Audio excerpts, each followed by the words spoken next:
Hey there.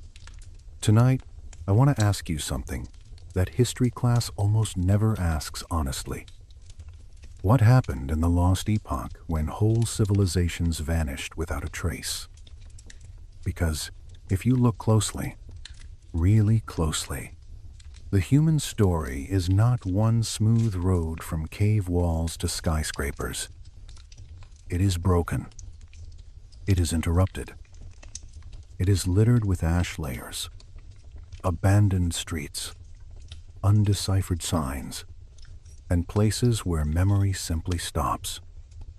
Whole kingdoms go quiet.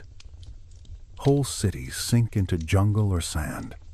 Whole peoples leave behind monuments, but not instructions. And the darker truth is this: it has happened before, again and again, and sometimes so quickly that the descendants of the survivors could barely explain what had just been lost. Tonight we are going to move through those torn pages, through the Bronze Age world that went dark in a single lifetime, through Roman roads that outlived the people who knew how to maintain them, through vanished American cities, mute Indus seals, buried African kingdoms, and ocean routes remembered only by the shape of stars on black water. If that sounds like your kind of night, tap like, subscribe, then let the room soften around you. Now settle in. Let the candlelight stay low. Let your breathing slow a little. Unclench your jaw. Let your shoulders sink. Listen to the hush between the sounds in the room. History will still be waiting when you wake up. These mysteries have been patient for thousands of years. They can wait one more night while we drift through them slowly. We are taught to imagine history as a clean line. First, farming. Then cities. Then writing. Then kings. Armies. Empires. Monuments. Books. Cathedrals. Railroads. Satellites. A lovely upward staircase. Neat. Reassuring. It makes modern life feel inevitable, as if the whole species had always been marching in this direction. One lantern passed carefully from one generation to the next. I have always found that story a little too tidy. Human beings are not tidy, and neither is the past. If you stand in a museum and look long enough, the cracks begin to show. A tablet ends. A script appears, then vanishes. A city flourishes for centuries, then the evidence just stops. You know that feeling when you are reading a book and suddenly realize a chapter is missing? Not a page, not a sentence, but a whole chapter torn clean out. That is what the historical record often feels like once you step beyond the textbook version. We have ruins. We have walls. We have beads, blades, roads, skeletons, fire pits, seals, broken statues, collapsed drains. But so often, the voices are gone. And that absence is unnerving in a very quiet way. A ruin is not only a thing that remains. It is also a record of what did not remain. The empty space around it matters. The silence matters. A city square without names. A palace archive reduced to ash. A mound no one can explain anymore. An undeciphered sign pressed into clay by a hand that assumed someone else would understand it later. That is the first soft terror of this story. People often did think they would be understood later. The scribes in a palace did not imagine that their writing system would disappear. The builders of a ceremonial center did not imagine that future inhabitants of the same land would point to the earthworks and say they did not know who made them. The navigators who crossed whole oceans by stars and swells did not imagine that one day their roots would survive only as fragments in song and scholarship. But history has a way of swallowing confidence. There is something almost oceanic about these gaps. At the surface, we see islands of certainty. Egypt, Rome, Greece, Mesopotamia, names that feel stable, dates that feel taught, repeated, memorized. But between those islands are long dark channels where the bottom cannot be seen. And the deeper we look, the stranger the seabed becomes. Take the phrase lost epoch. It sounds dramatic, maybe a little theatrical, but I think it is actually too gentle. Because we are not talking about one lost age. We are talking about many. Some lasted centuries, some only decades, but with damage so complete that it took generations to recover. Some are not true absences at all, but absences of understanding. The evidence survived. We did not keep the key. We can hold the artifact in white gloves and still know almost nothing about the mind that made it. That is what makes these shadows so compelling. They are not fantasy. We are not dealing with rumors without objects. We have the objects. We have the sites. We have destruction layers, foundations, roads, quarries, skulls, standardized weights, astronomical alignments, drainage systems, mounds, ports, canals, scripts, and trade goods carried across impossible distances. The material world is still there, and then very often the explanation is not. Imagine a diary with 50 pages torn from its center. You still know who wrote it. You still know how it begins. You still know how it ends. You may even find a pressed flower, a train ticket, a bloodstain, a shopping list.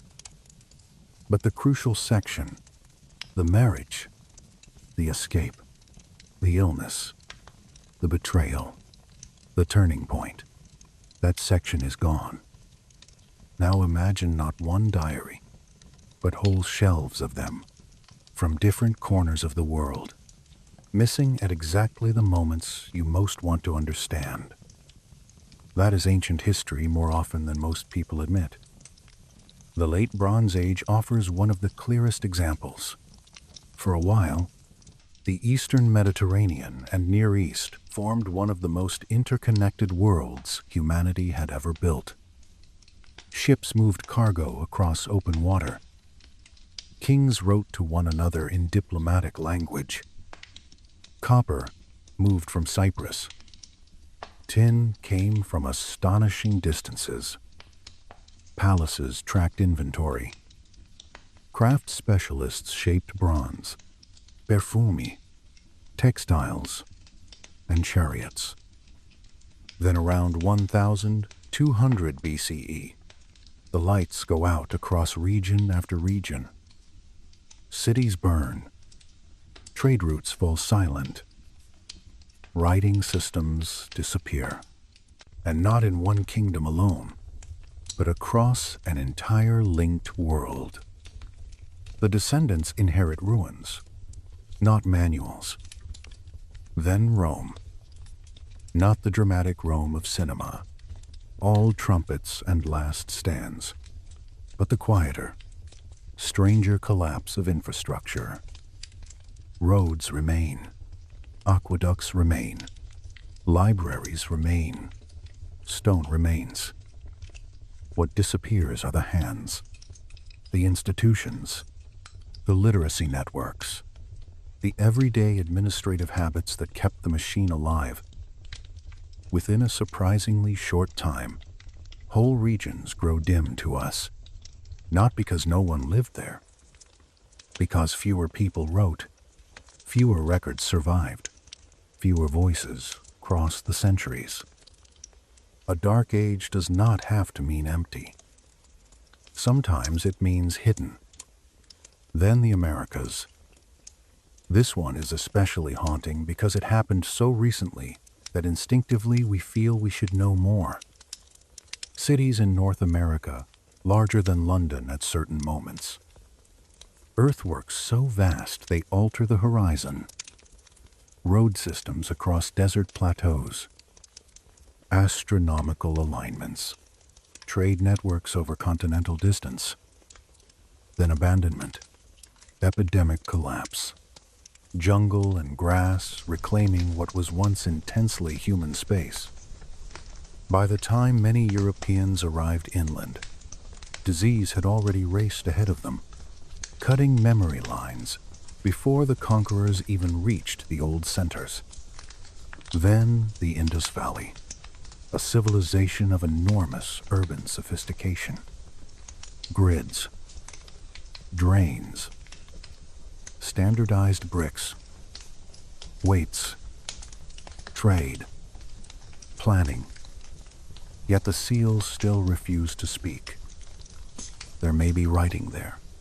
There may only be symbols. The texts are too short, the key too lost, the silence too deep. We know they existed. We know they built. We know they organized. We do not know what they called themselves.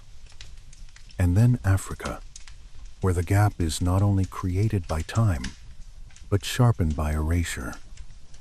Some histories were not preserved in stone tablets, but in trained memory, in oral lines kept by specialists, in living voices that colonial regimes dismissed or silenced. A written archive burns one way. An oral archive burns another. If the chain of transmission breaks, the library disappears into air.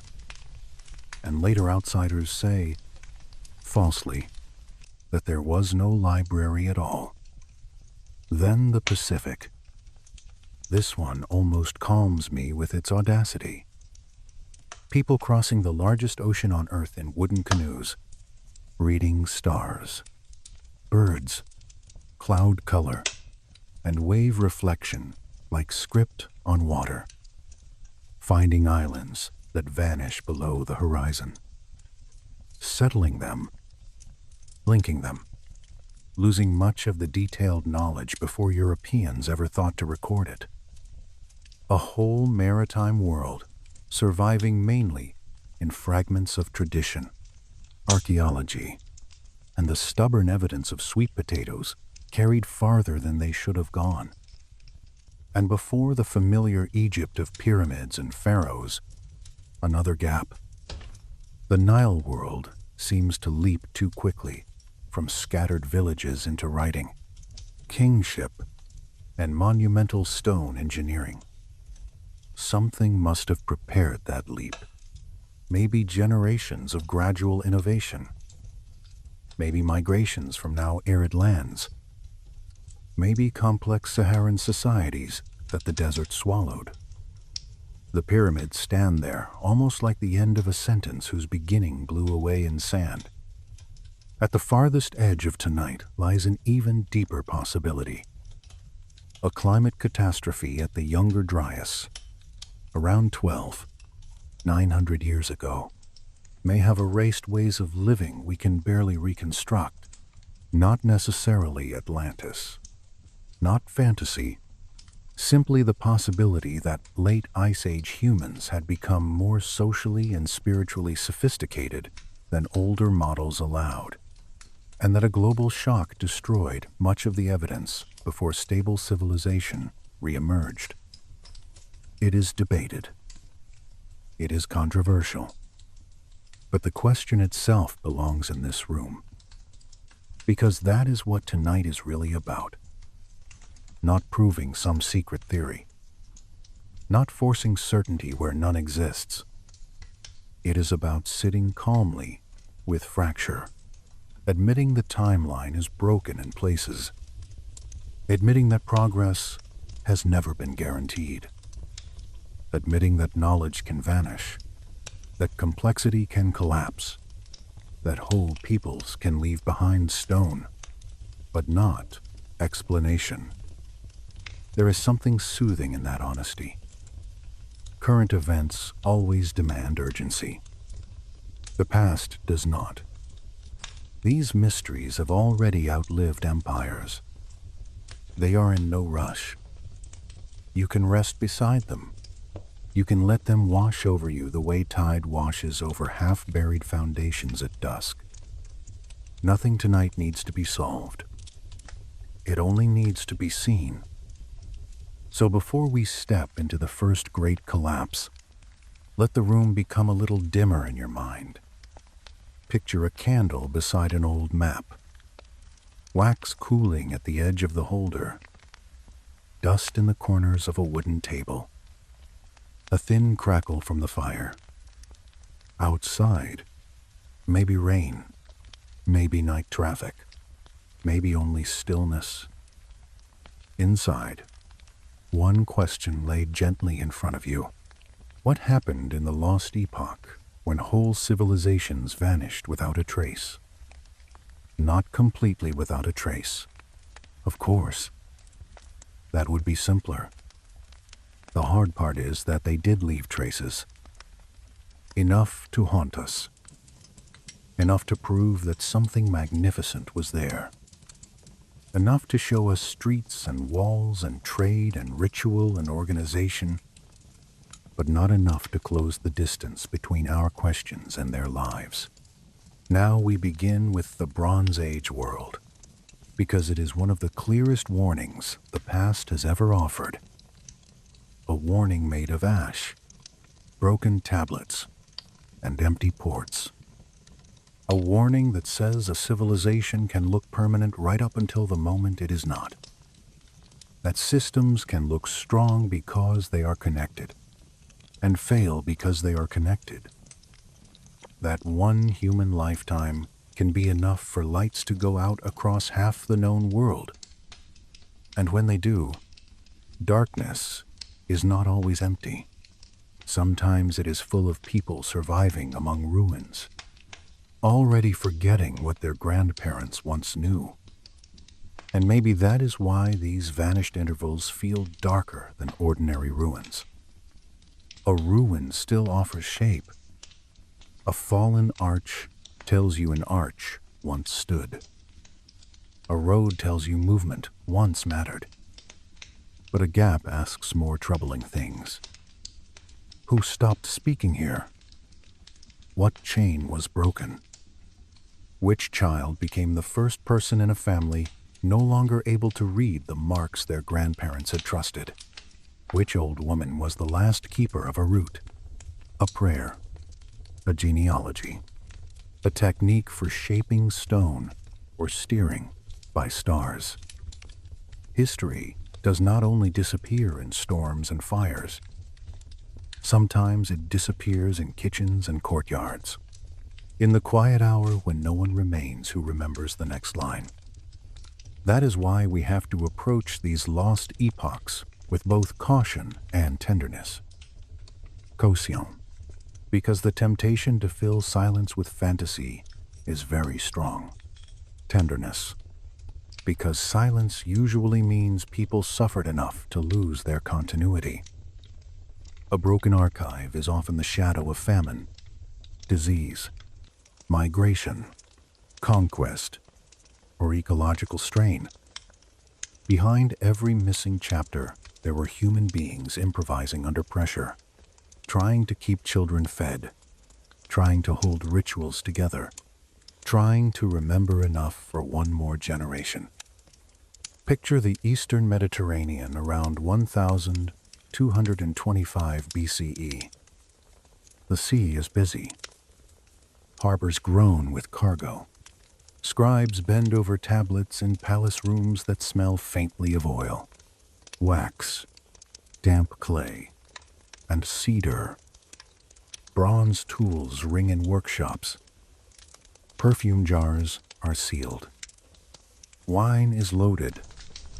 Fine textiles are counted. Messengers arrive dusty from long roads and longer sea journeys.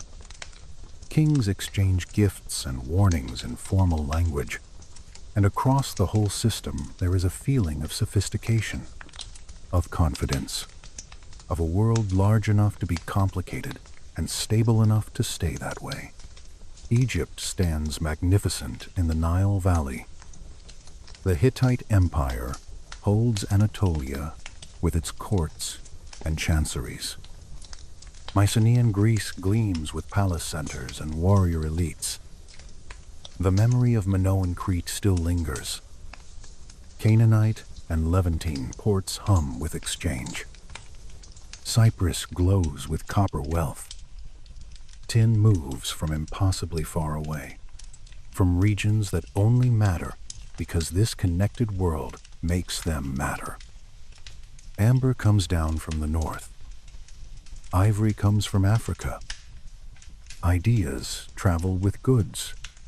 So do marriages, treaties, scribes, mercenaries, craft styles, and rumors.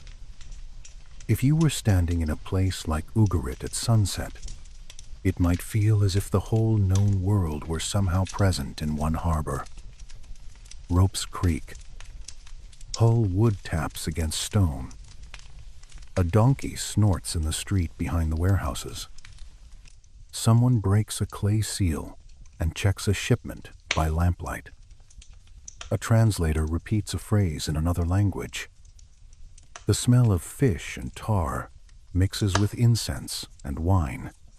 A letter arrives from a distant court in Akkadian, the diplomatic language of the age, and someone reads it aloud in a room where no one doubts that this network, however tense, will still exist tomorrow.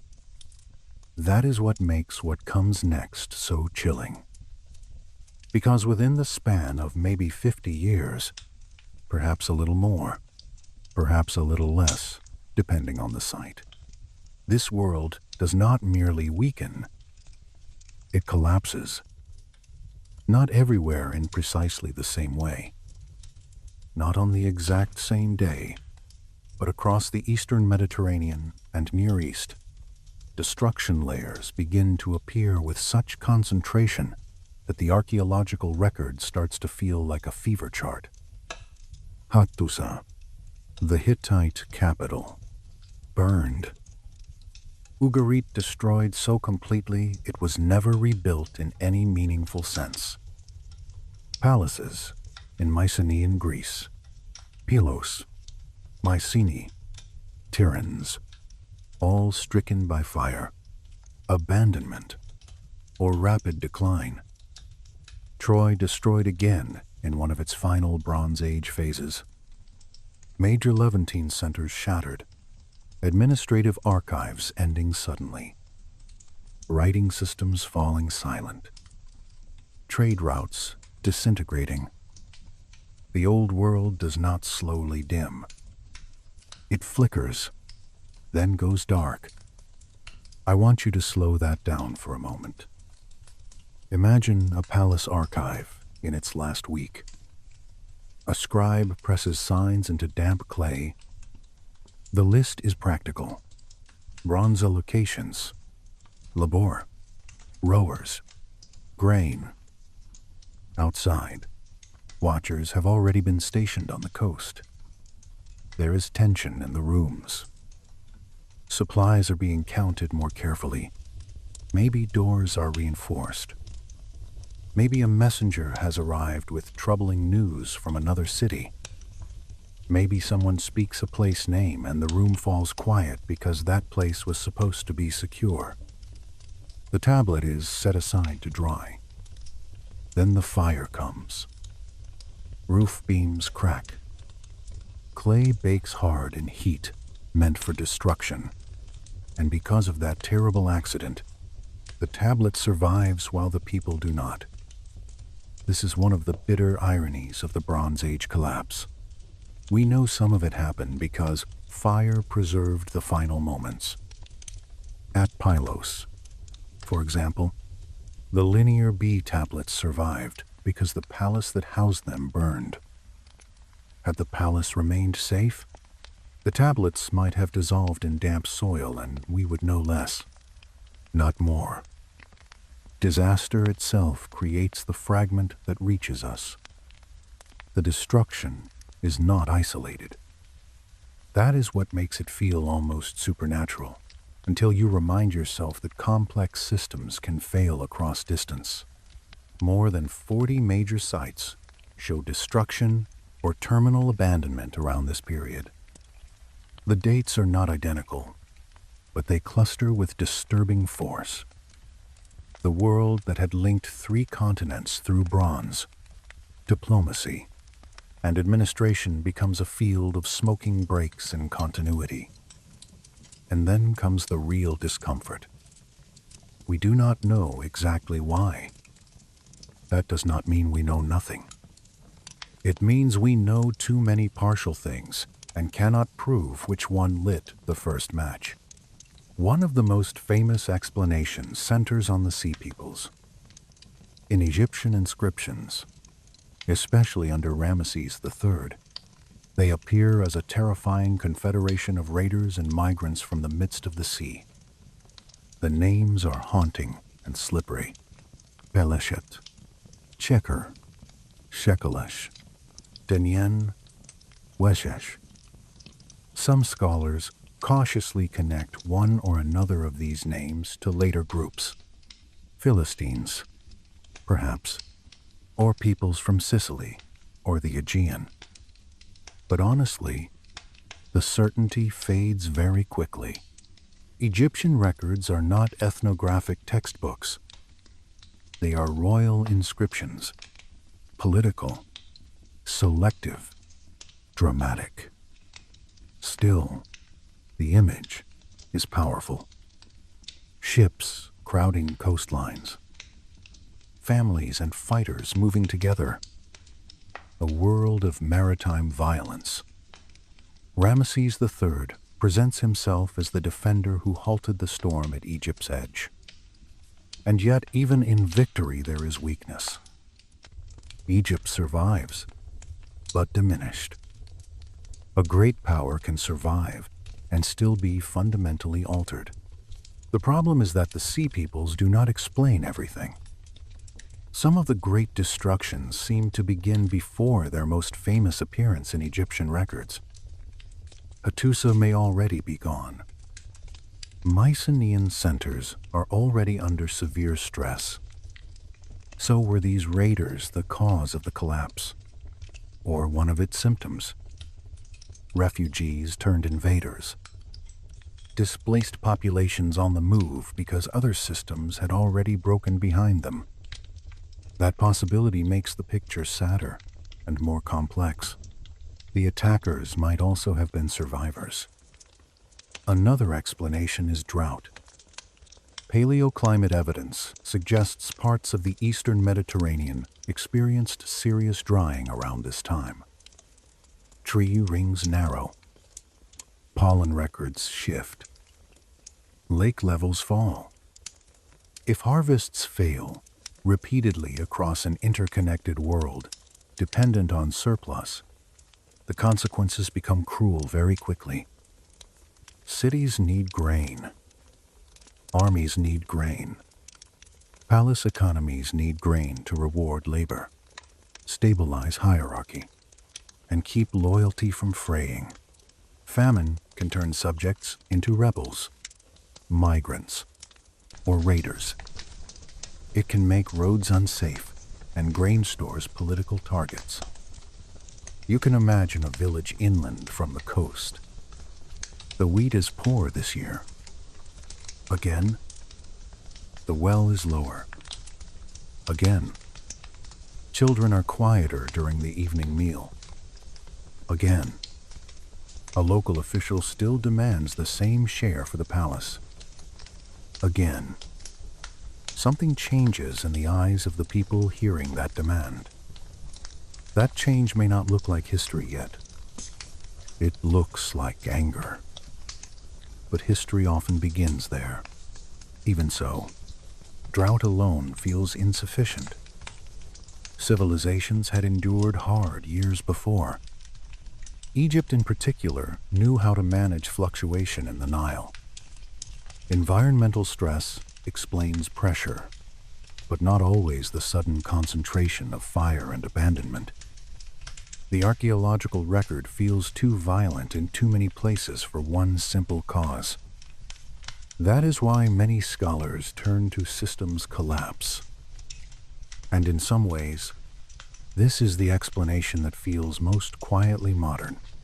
The Bronze Age world was strong because it was interconnected.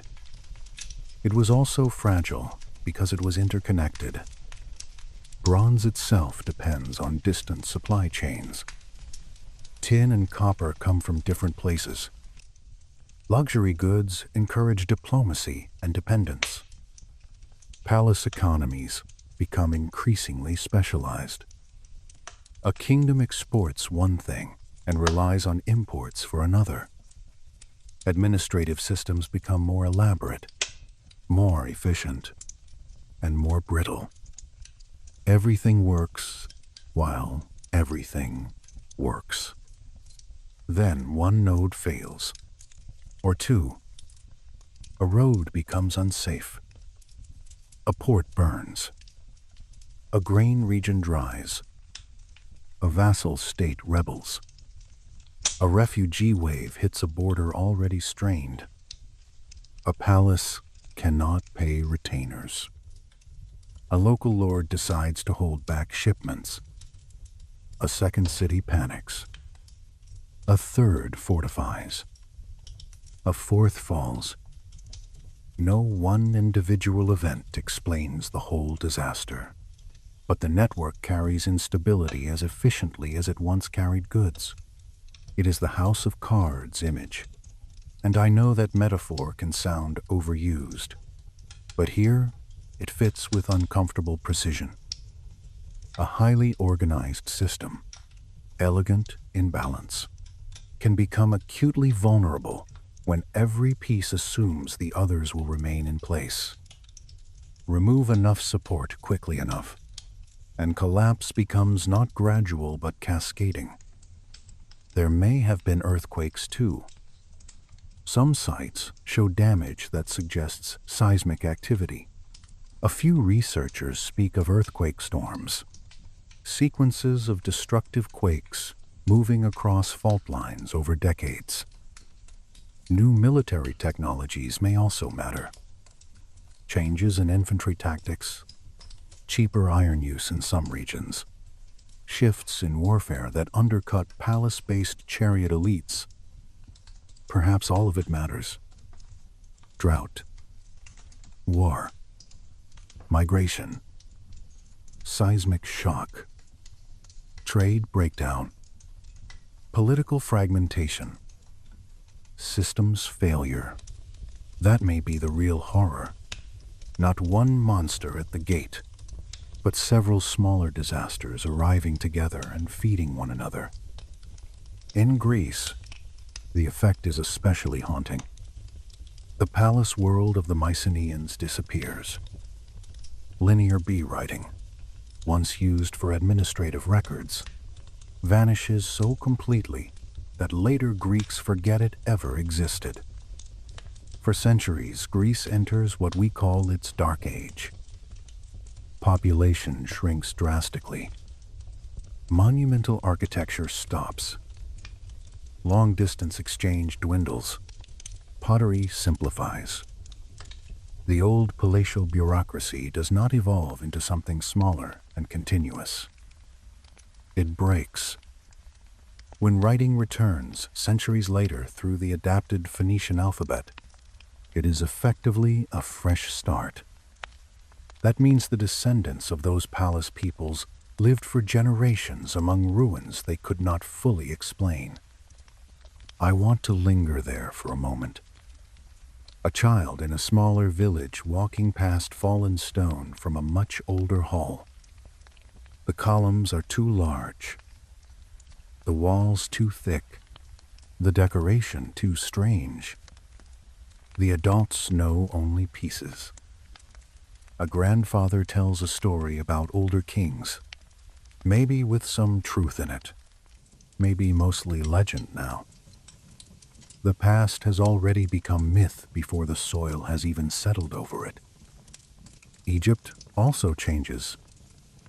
It survives, which can make us forget how much survival itself cost. The great age of international correspondence narrows. The cosmopolitan web phrase, the kingdom that once looked outward on an interconnected world, is forced into a more defensive posture. Survival is not the same as continuity. The world after the Bronze Age is smaller, even where states remain. And what was lost? This is the quiet ache at the center of the subject.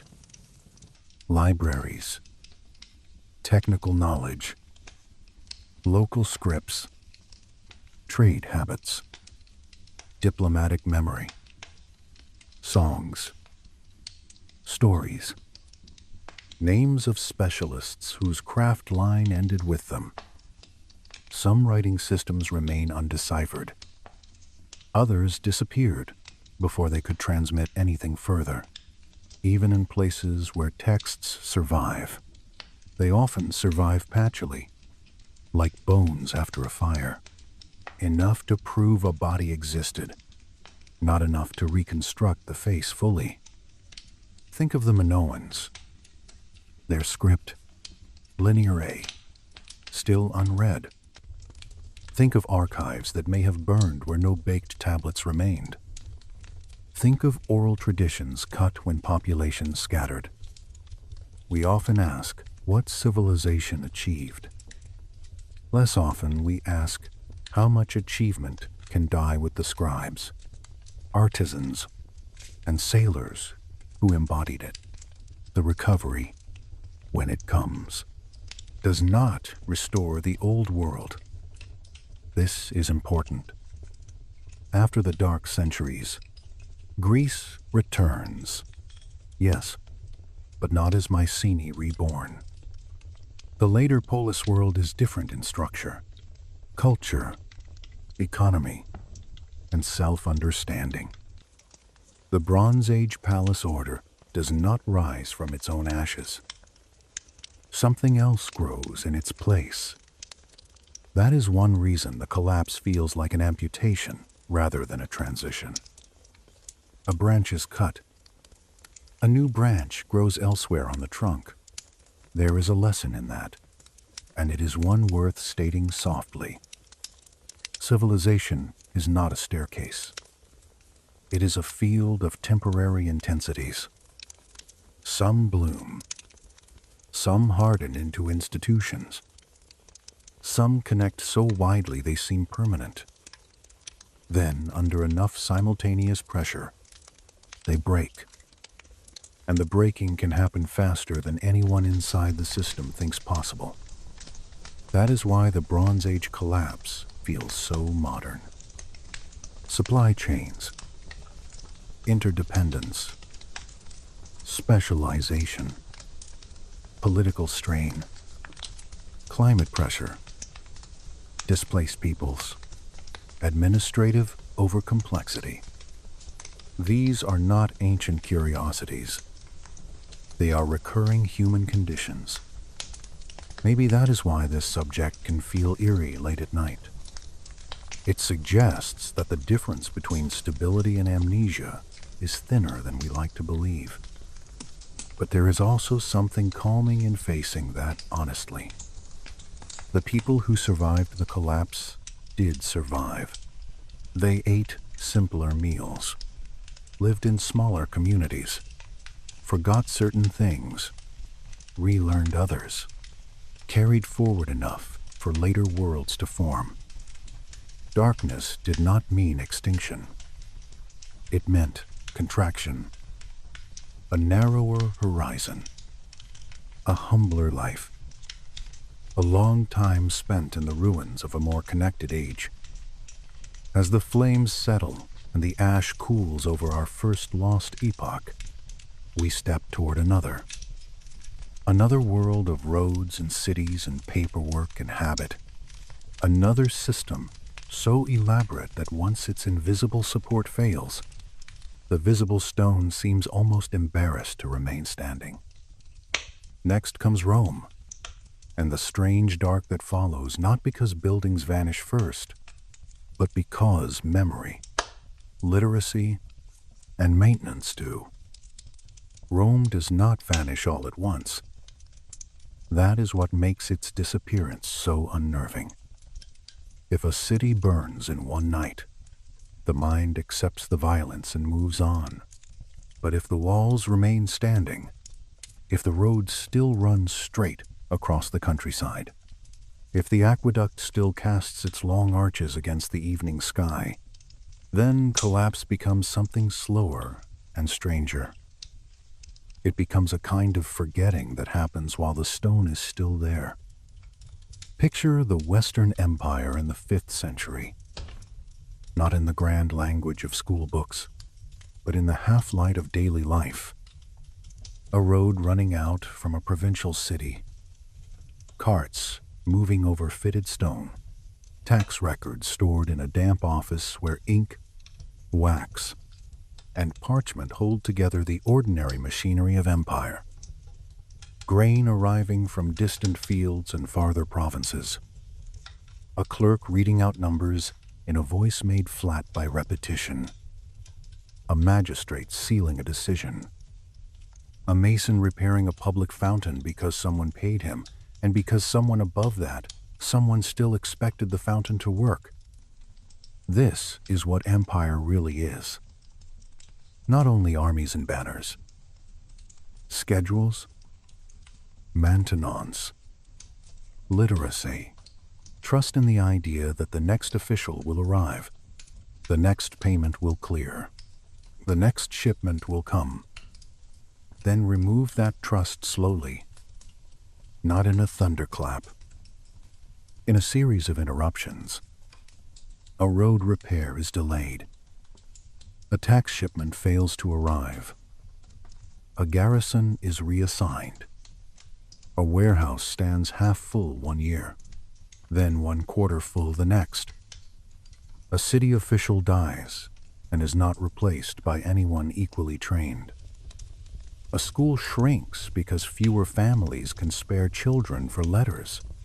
An aqueduct leaks longer than it should because the specialist who understood its weak points is gone, and no one else has his eye for stone and water.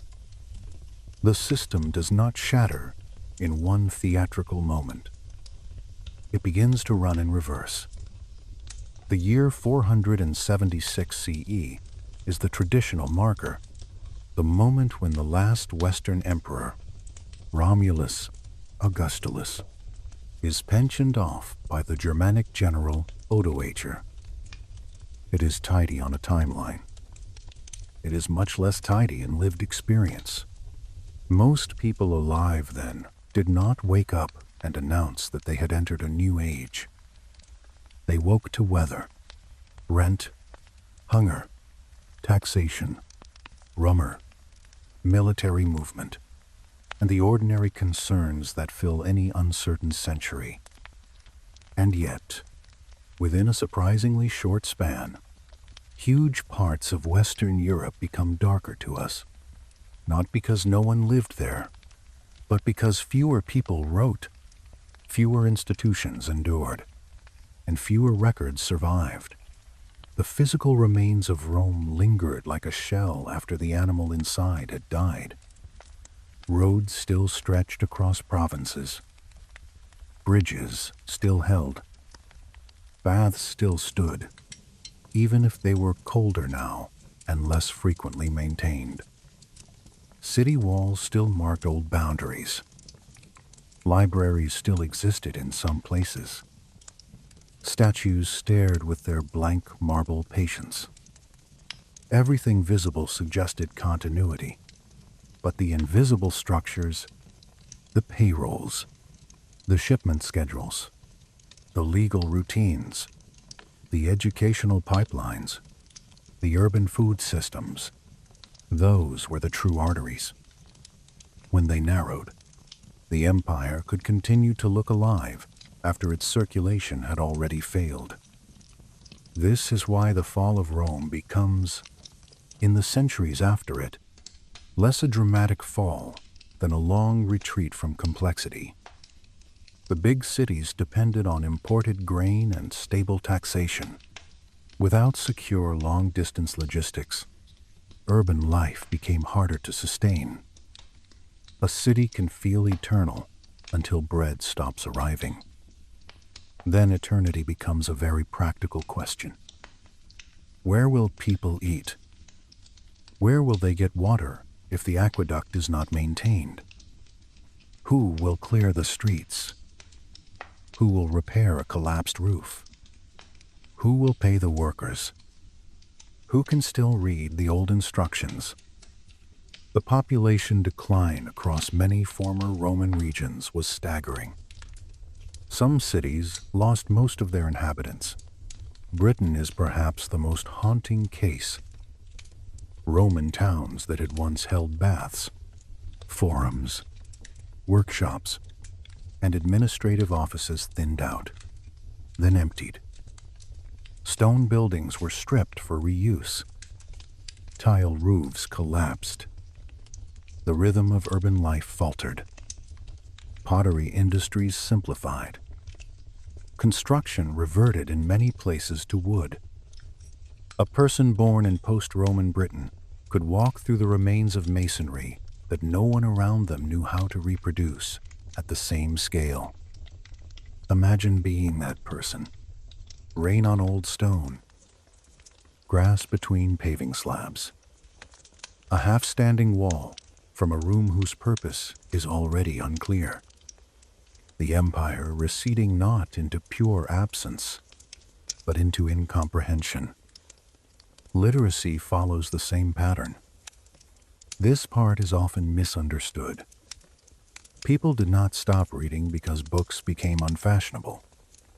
They stopped because literacy belonged to systems that were contracting. In the Roman world, reading and writing had practical uses tied to administration, law, commerce, military record-keeping, and elite education. When cities shrink and tax networks fail and long-range trade fades, the jobs that require literacy also thin out. In a rural household trying to survive a harsher local economy, teaching a child letters may matter less than teaching them planting, storage, animal care, and repair. It is not anti-intellectualism. It is triage. Within 2 or 3 generations, a family can pass from literate urban service into rural illiteracy without any dramatic rejection of books. The books simply cease to be central to survival. A father can read contracts. His son can read with effort, but rarely needs to. The grandson cannot read at all, and by then the household has reorganized around other necessities. History disappears this way all the time, not through bonfires of manuscripts, but through shifts in usefulness. And yet the darkness is patchy. That is important. Italy does not become Britain. Gaul does not become Spain in the same exact way. Some towns remain inhabited. Some bishops preserve continuity. Some roads still carry enough movement to matter. Some estates become local centers of order. The so-called Dark Ages were not uniform darkness, which is one reason modern historians resist the term. Still, the older label survives because the record itself goes dim. In some regions, the written evidence drops so low that centuries feel like fog banks. We are not judging the people who lived there. We are confessing our own blindness. That blindness becomes especially painful when we reach the people who clearly knew far more than their records now reveal. Take the Vikings. The first famous raid on Lindisfarne in 793 CE has become a symbolic opening of a new age of movement and violence. Long ships cut through cold water. Monasteries tremble. Chroniclers write an alarm. But behind the drama lies a more interesting question. How did Norse society organize such astonishing expansion? How did they build ships strong enough to cross open ocean? How did they coordinate crews, trade, navigation, seasonal timing, provisioning, and settlement across distances that would intimidate many later states? Their answer existed in practice, not in manuals. The Norse did not leave us detailed technical books from the early phase of their expansion.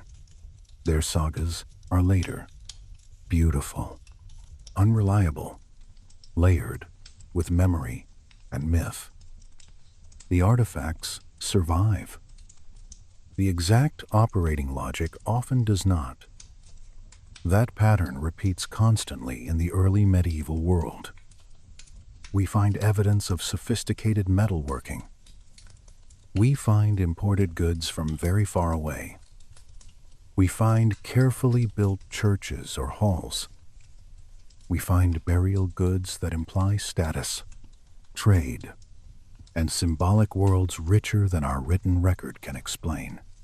Every artifact is a small insult to easy narratives of decline. If they could make this, what else could they make? If this object traveled this far, what network carried it? If this grave contains such careful design, what values shaped it? The answer is often silence. And then there are monasteries, the strange, thin candles of literacy burning in a very wide, dark, as urban institution, contract. Monasteries become the places where writing survives most deliberately. Monks copy texts by hand. They preserve scripture, commentary, some law, some history, a selection of classical works that later Europe will treat as inheritance. Without them, much more of antiquity would simply have gone dark forever. And yet, preservation is also selective. A monk copies what his world considers worth copying. Christian texts first. Practical devotional works first. Many pagan texts.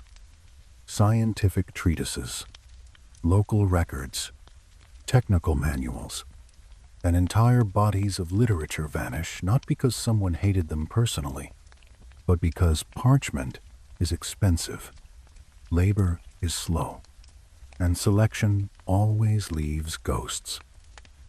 The palimpsest is the perfect symbol of this age. A manuscript scraped and written over. The old text dimly surviving beneath the new. Modern imaging can sometimes recover those erased layers. And what rises from beneath is heartbreaking. Fragments of lost plays, scientific notes, historical works, voices that nearly vanished because a later age needed the page for something else. Even survival carries violence sometimes.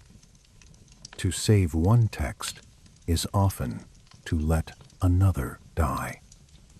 By the 6th, 7th, and 8th centuries, Europe is not empty. It is changing in ways the record only partly catches. Villages appear where Roman suburbs once spread. Fields reclaim plazas. Timber halls host new forms of power. Languages drift away from classical Latin into local speech that will one day become French, Spanish, Italian, and more. Law becomes personal and local in places where empire had once claimed universality. Kingship, kinship, church authority, and landholdings settle into new patterns. We know the transformation happened. We rarely get to watch it clearly. It is like hearing a door close in another room, and only later realizing the whole house has been rebuilt. This is what makes the early medieval gap so different from a simple collapse story. Rome did not leave a vacuum. It left a field of partial continuities and improvisations. The roads stayed for a while. The stones stayed longer. The idea of Rome stayed longest of all. But each layer of continuity sat above deeper forms of rupture. Once the maintenance culture dies, even the most durable structure begins its long surrender. A bridge survives 10 years, 20, 50, but eventually a flood undercuts one support and no one arrives with the old surveying skill. The tax funds, the trained crews. The bridge remains in local memory as a wonder from before. That phrase, from before, may be the true soundtrack of the Dark Ages. If you were a child growing up near one of those old Roman sites, what would you think? You might use fallen masonry in a new wall. You might hear adults say giants built the old roads, or emperors, or people unlike us. You might walk through roofless chambers where nettles grow and swallows nest and feel, without having words for it, that the world used to be denser with knowledge. Not necessarily better, just denser, more written, more measured, more connected. Then you would go home to a life that still had beauty and order of its own. Wood smoke, bread, livestock, prayer, winter preparation, family, but one carried on amid remnants no one could fully decode. I think that is why this period unsettles modern minds so deeply. It shows that knowledge is not a permanent possession. You can inherit roads and still lose the art of administering them. You can live among aqueducts and lose the habit of clean urban water at scale. You can possess books and lose the broad social reason to teach reading. You can look at a magnificent past every day and still not know how it worked. Civilization is not only about building things. It is about maintaining the invisible agreements that keep those things legible. Recent archaeology has softened some of the older harsh judgments. The period was not uniformly barbaric. Trade persisted more than once believed. Craftsmanship endured in many regions.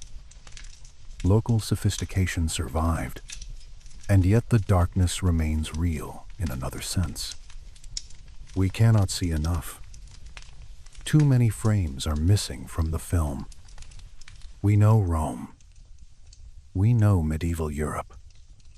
The actual transformation between them is still patchwork, inferred from post holes, graphs, broken pottery, scattered charters, and the rare flicker of a text.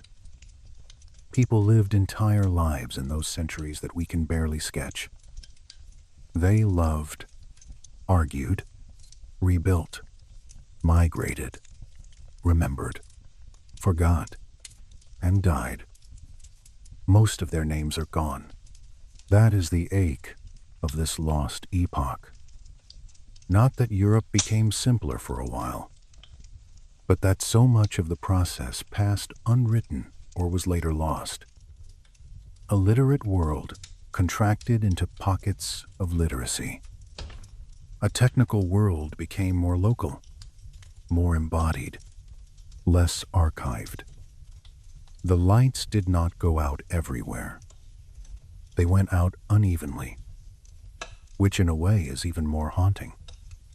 A monastery candle here, a ruined bathhouse there, a scholar in one valley, a fully illiterate countryside in the next, history surviving like embers after rain. And while Europe dimmed in this way, across the Atlantic there were other cities, other monumental landscapes, other systems of memory that would later be broken with equal cruelty.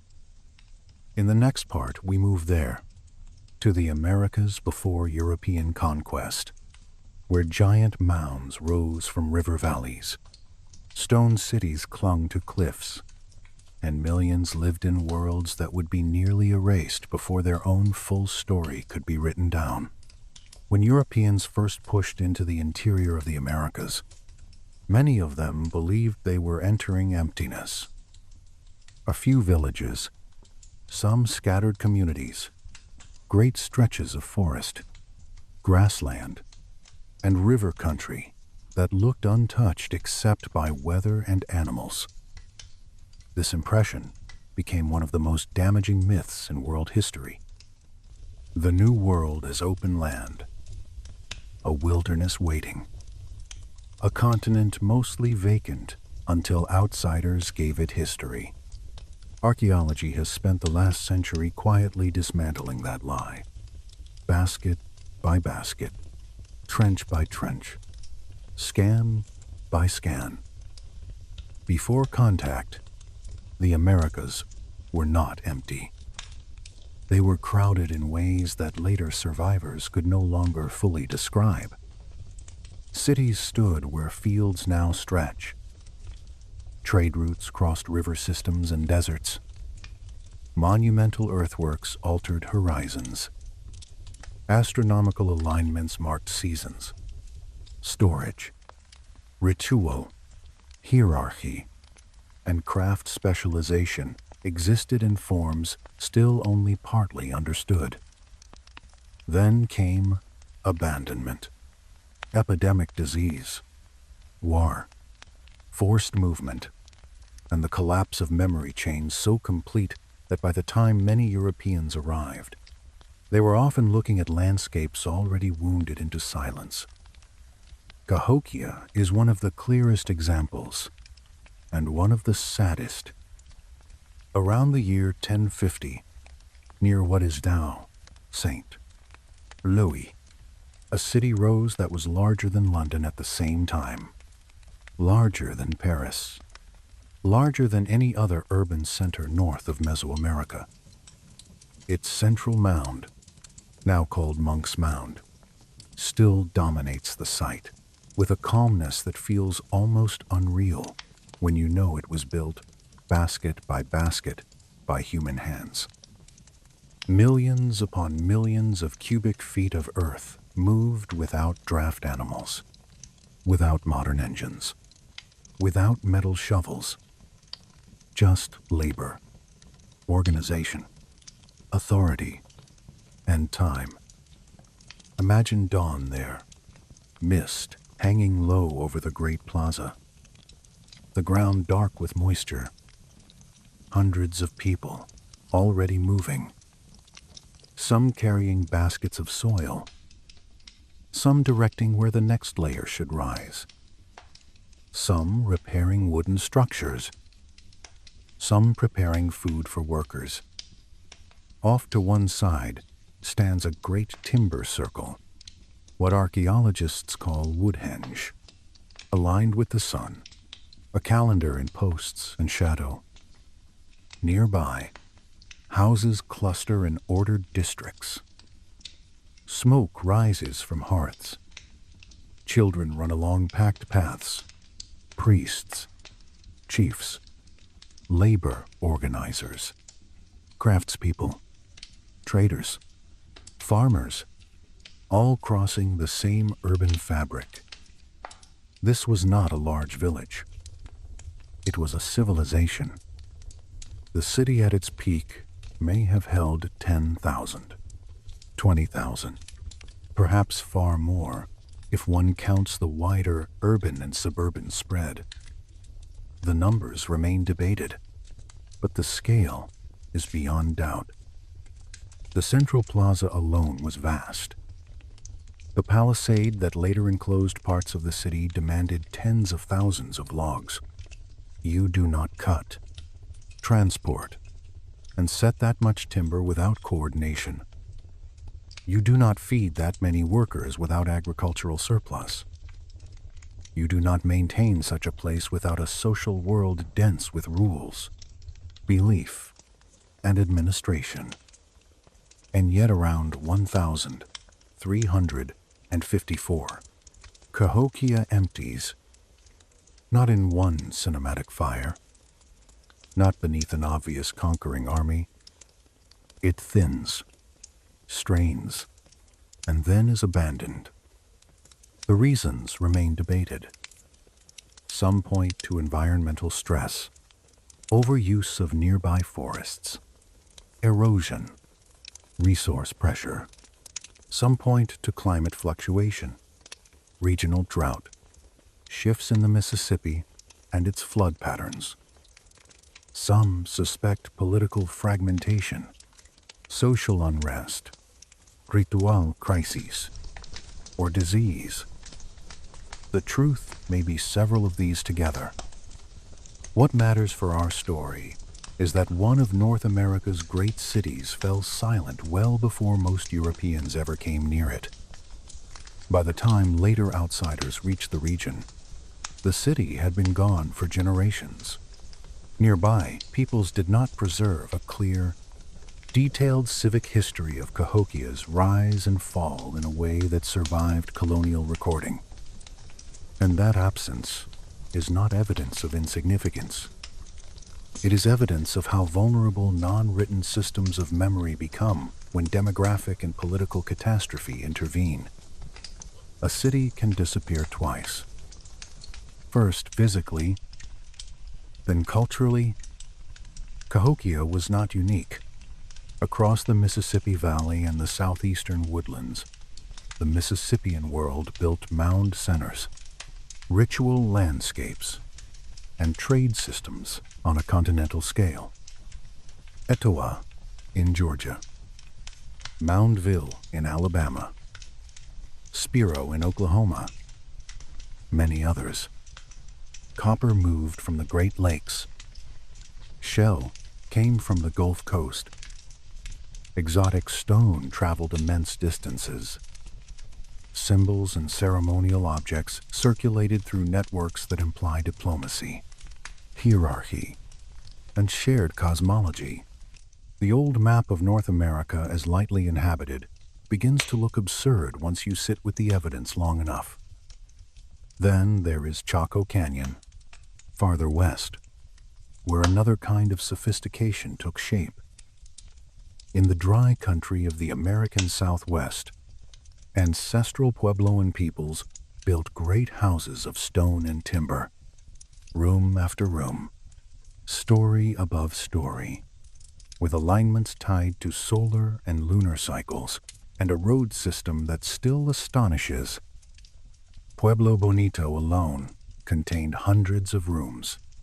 The roads radiating from Chaco were not random tracks worn by feet over time. Some were engineered, broad, straight, and astonishingly deliberate, crossing difficult terrain with a confidence that suggests state-like vision or something close to it. Picture Chaco at night. The desert cools quickly after sunset. The smell of dust and stone deepens. Moonlight traces the edges of walls. Far off, a road runs pale through the dark, almost unnaturally straight, as if drawn by a mind that cared as much about symbolic order as practical travel. A ladder leans into a rooftop opening. A ceremonial chamber holds the memory of voices. Somewhere within the complex, a person studies the sky, noticing how moonrise shifts over years, how horizon markers answer celestial cycles. This is not primitive life hovering at the edge of awareness. This is observational sophistication joined to architecture, ritual, and logistics. And then, around the 12th century, much of Chaco is abandoned. Again, the reasons are debated. Drought, resource pressure, social change, political tension, a reorganization of settlement patterns rather than simple collapse. Modern Pueblo peoples preserve real continuities of culture, language, ritual, and descent, which is vital and should never be erased by outsider storytelling.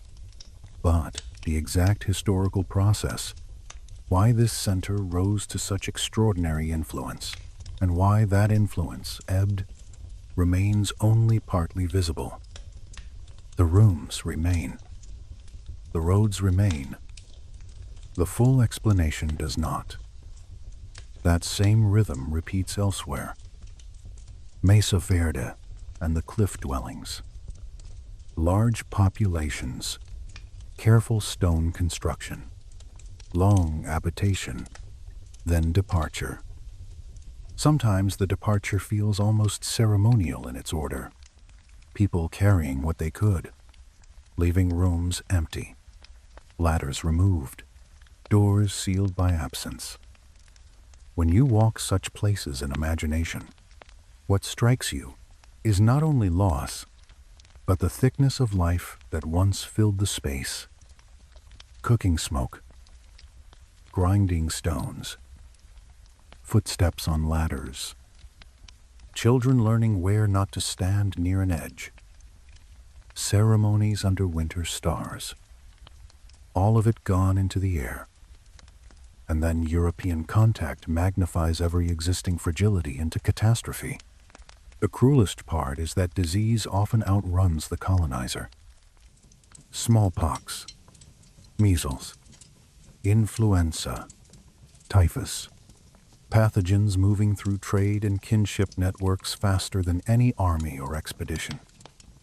A ship makes landfall on one coast. A fever begins there. Months later, inland towns with no direct contact suffer mortality on a scale no oral system can easily absorb.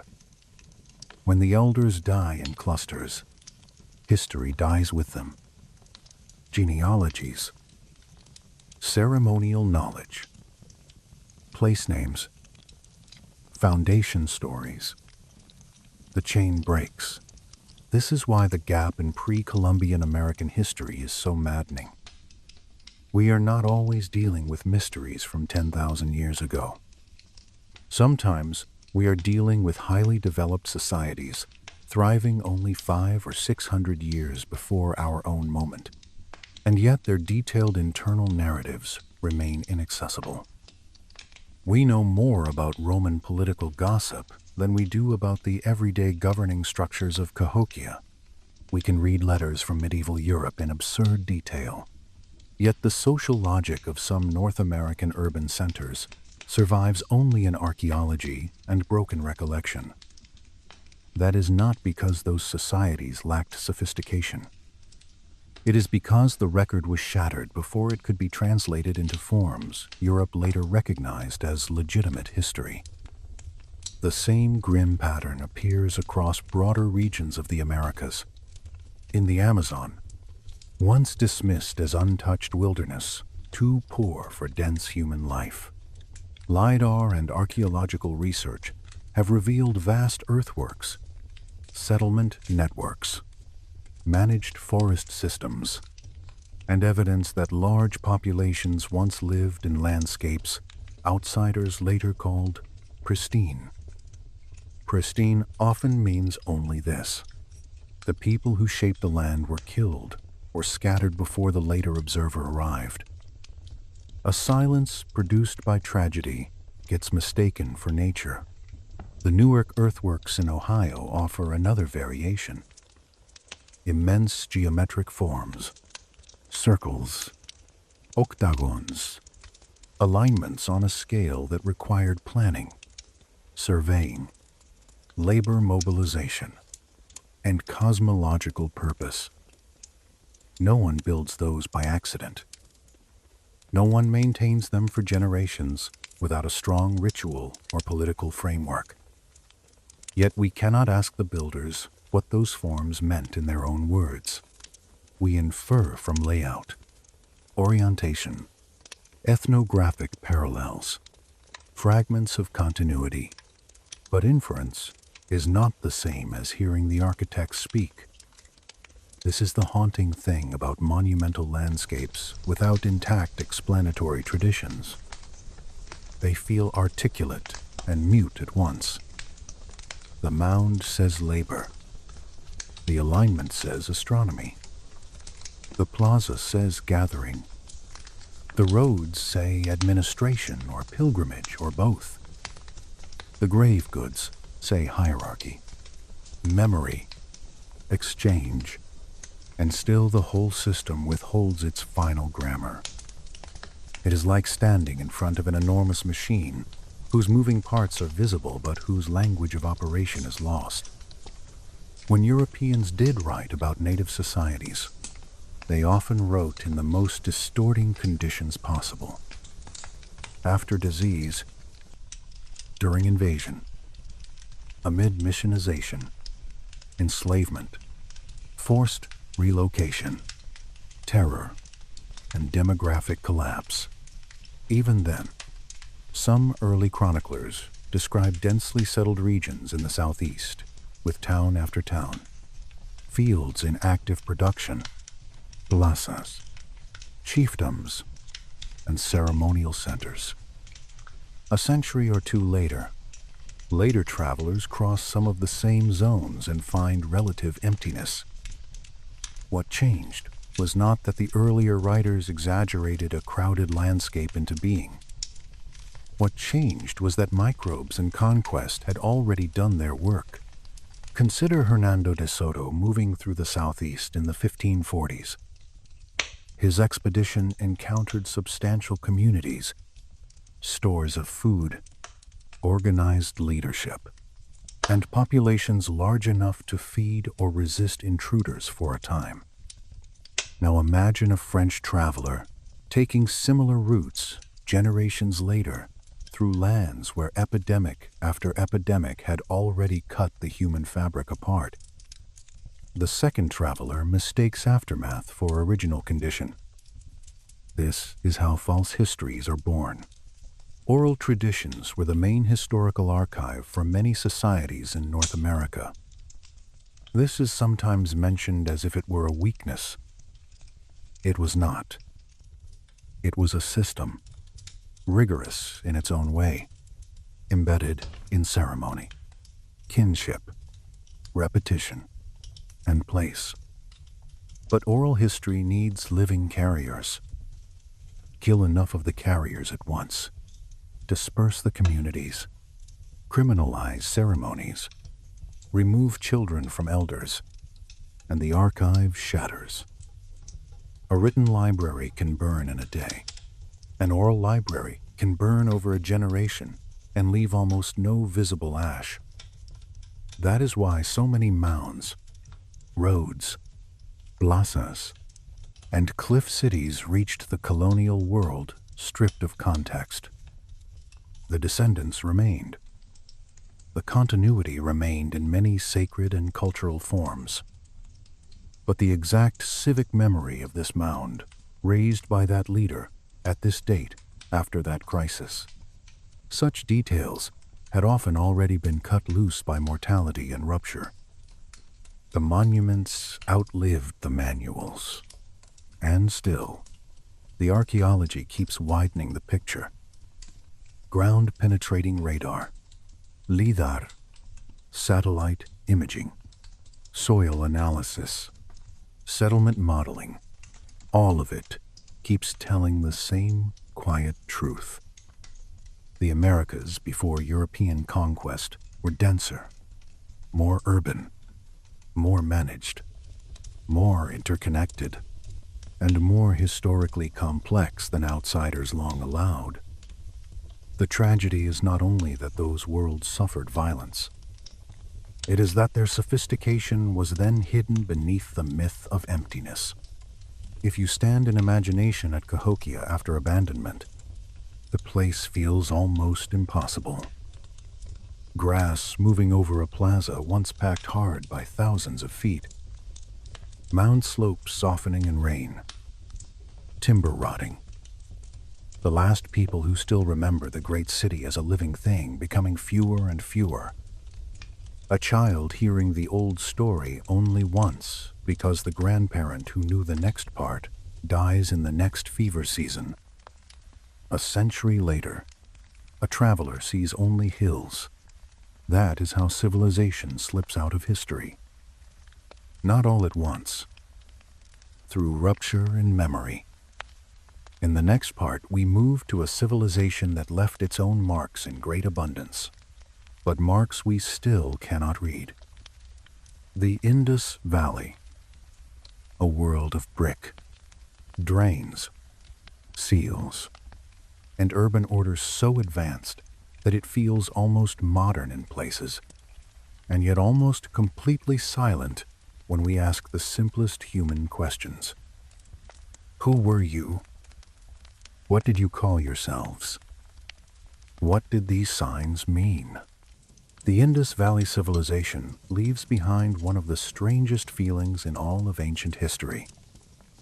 Not because it is small, not because it is obscure, but because it is so large, so orderly, so visibly sophisticated, and still so quiet when we ask it to speak. With Egypt, the stones begin talking almost immediately. A pharaoh names himself. A tomb text whispers a hope.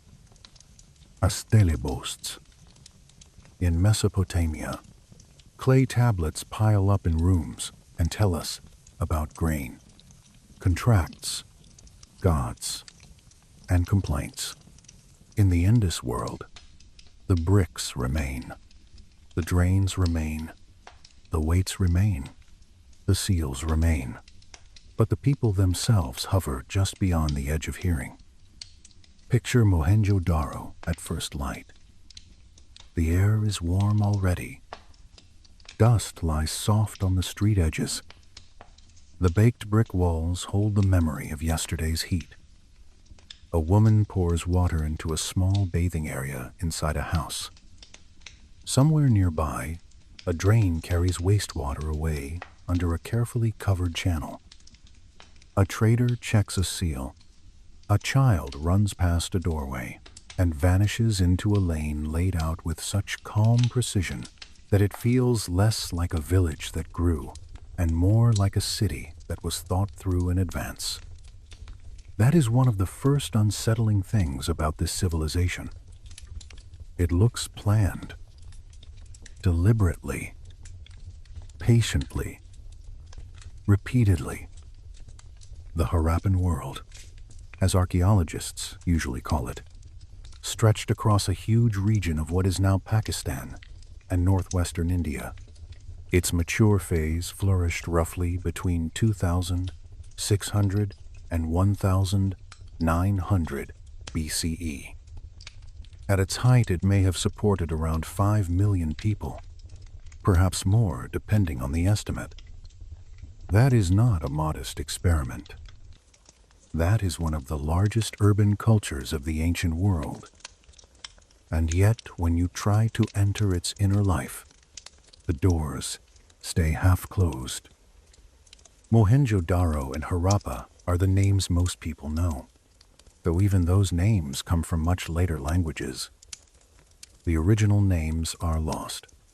That alone tells you something about the distance involved. These cities had names once spoken in marketplaces, on riverbanks, in family courtyards, during rituals, in arguments, in trade deals, in lullabies. Now we call them by archaeological labels and later place names because the old spoken world no longer reaches us directly. Walk those streets in your mind a little longer.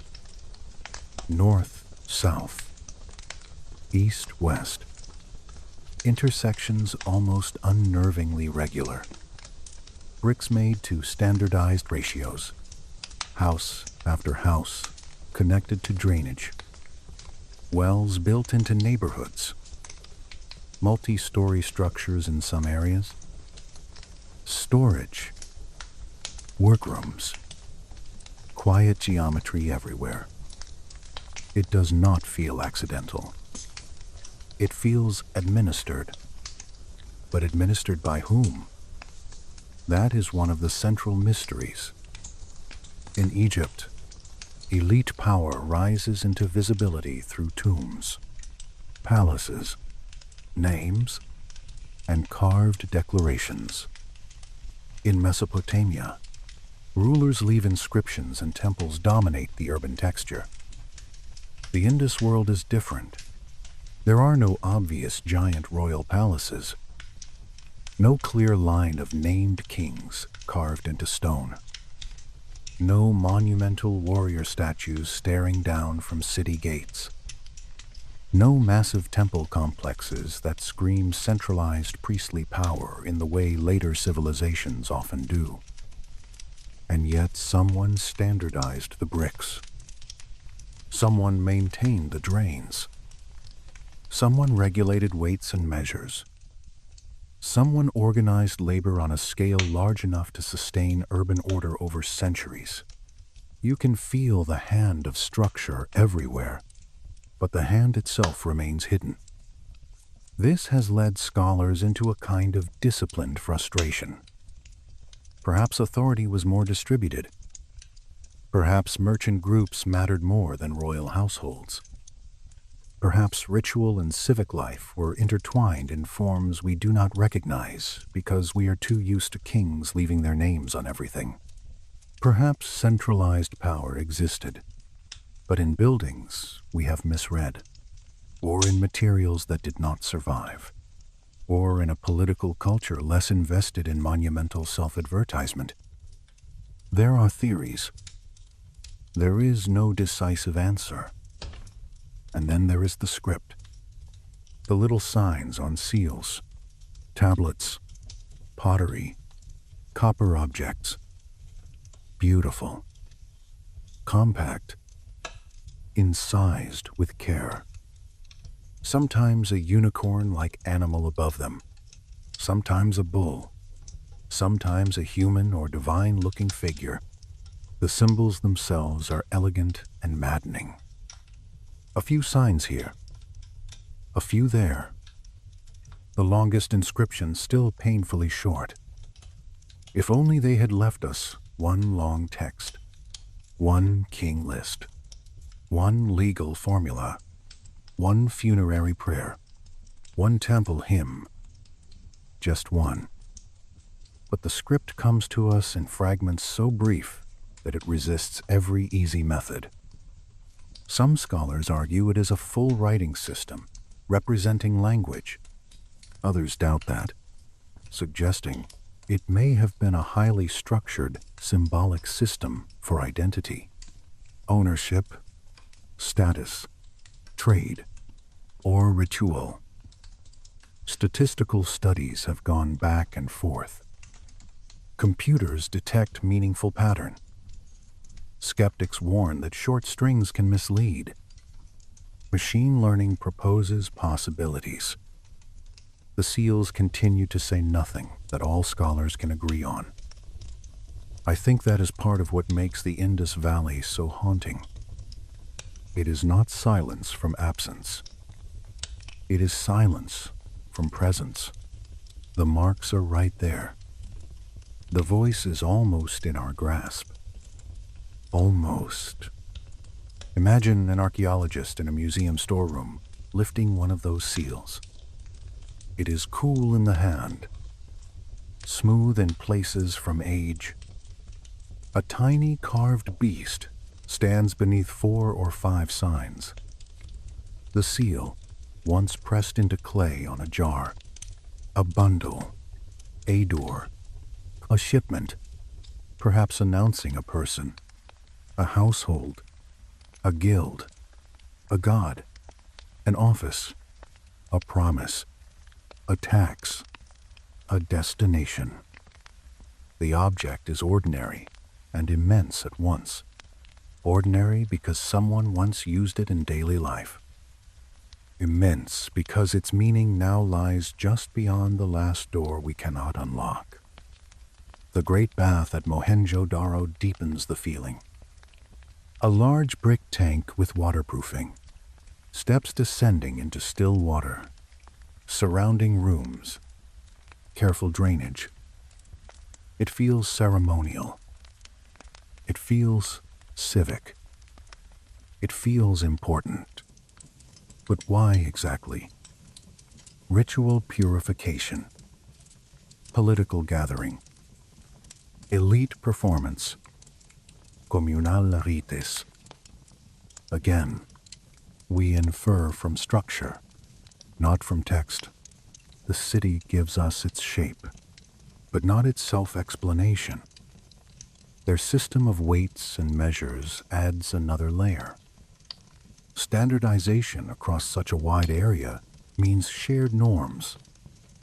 Shared norms imply institutions, or at the very least, long cultural continuity and trust. Trade with Mesopotamia is visible too. Harappan seals and goods appear far to the west. Mesopotamian texts may gesture toward lands that could connect to the Indus sphere. So this was not an isolated world.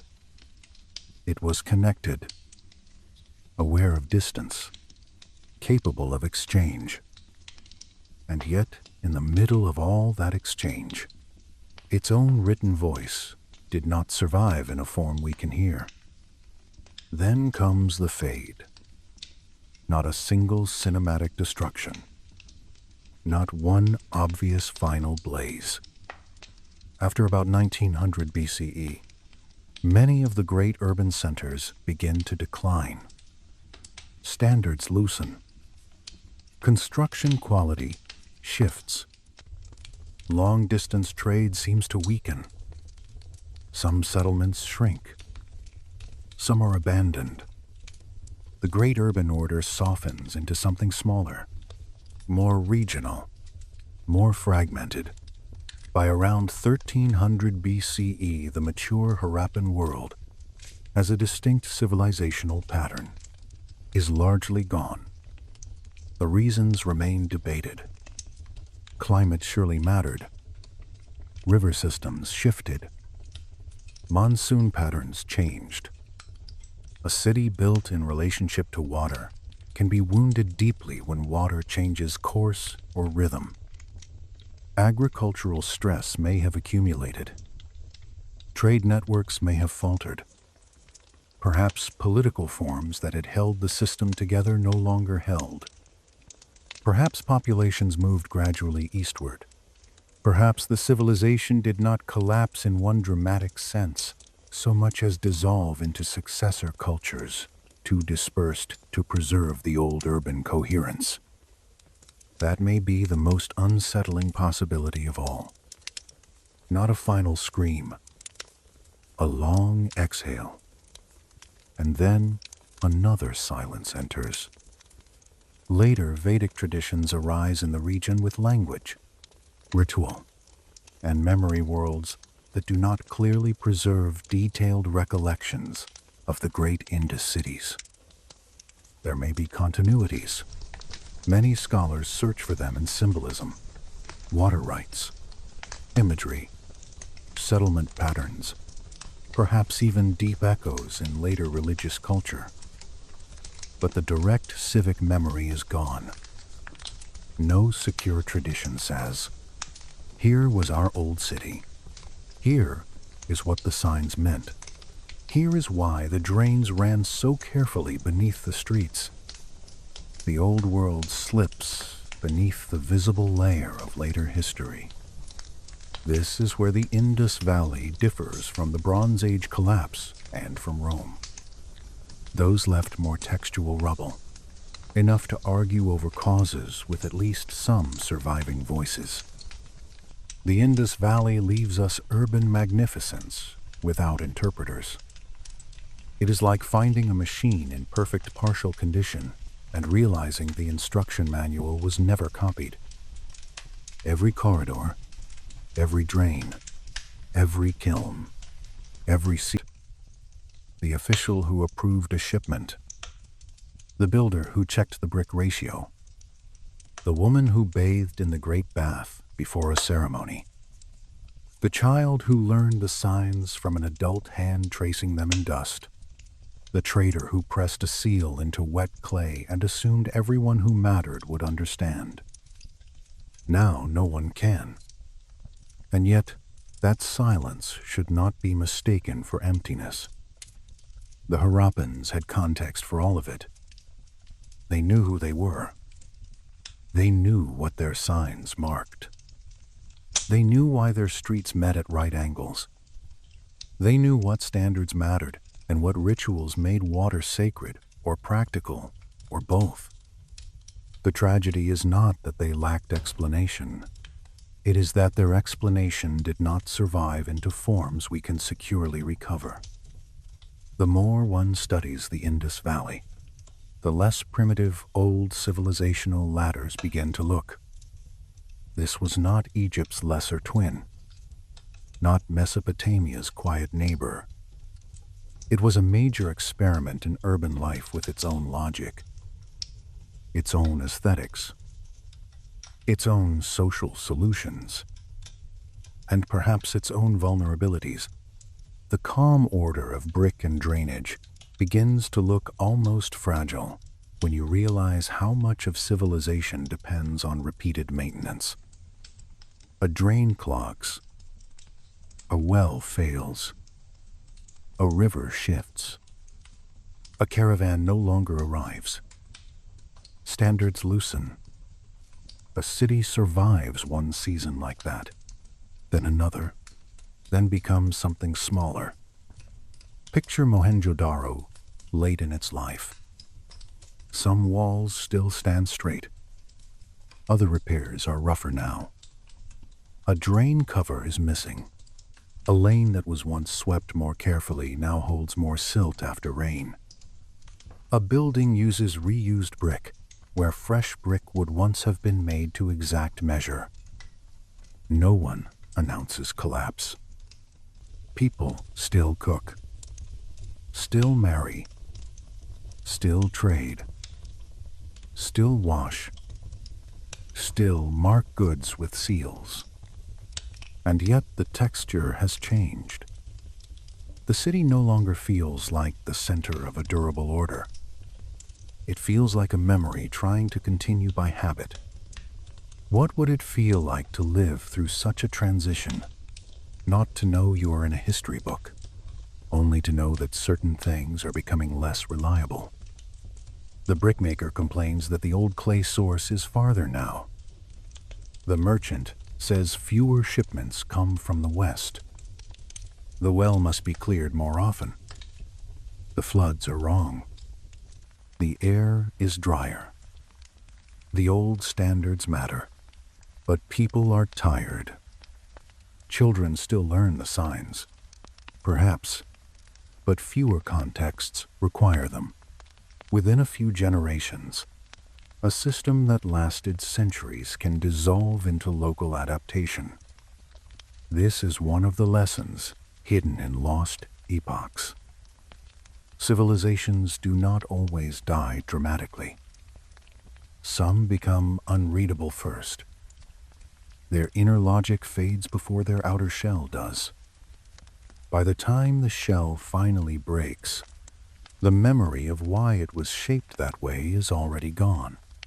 In the next part, we move to another kind of silence, one produced not only by time, but by dismissal, conquest, and selective preservation. We will go to sub-Saharan Africa, where some of the richest historical worlds on Earth were too often treated as if they had none, and where the gap is not simply a natural absence, but a wound deepened by those who arrived later and refused to listen. There is a particular kind of historical silence that feels colder than the rest. not the silence left by flood or fire or the ordinary erosion of centuries. Something harsher. The silence created when a people preserve their past in one form, and another people arrives later and decides that form does not count. That is one of the deep wounds in the history of sub-Saharan Africa. Not merely loss, dismissal. Not merely gaps.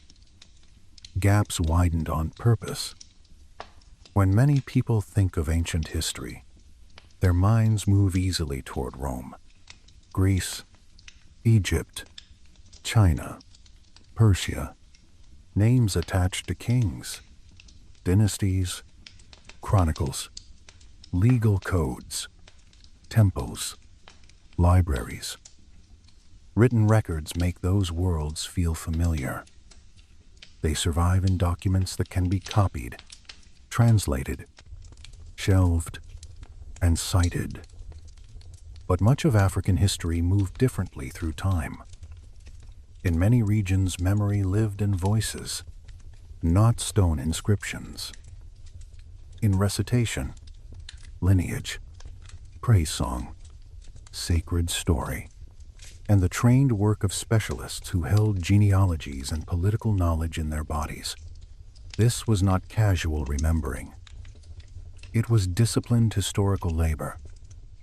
Imagine a griot in West Africa. Night has fallen. A fire has sunk low. Children are listening. Adults are listening differently. They are listening for accuracy. The griot begins naming ancestors, rulers, wars, marriages, migrations, obligations, the places where a dynasty rose, the roots of trade, the treaties remembered in poetic line. The voice does not rush. It knows where pauses belong.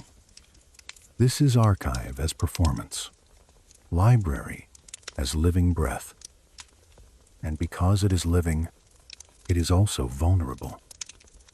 If enough carriers die, if enough communities are displaced, if ritual contexts are forbidden, if children are separated from elders, the archive does not burn visibly.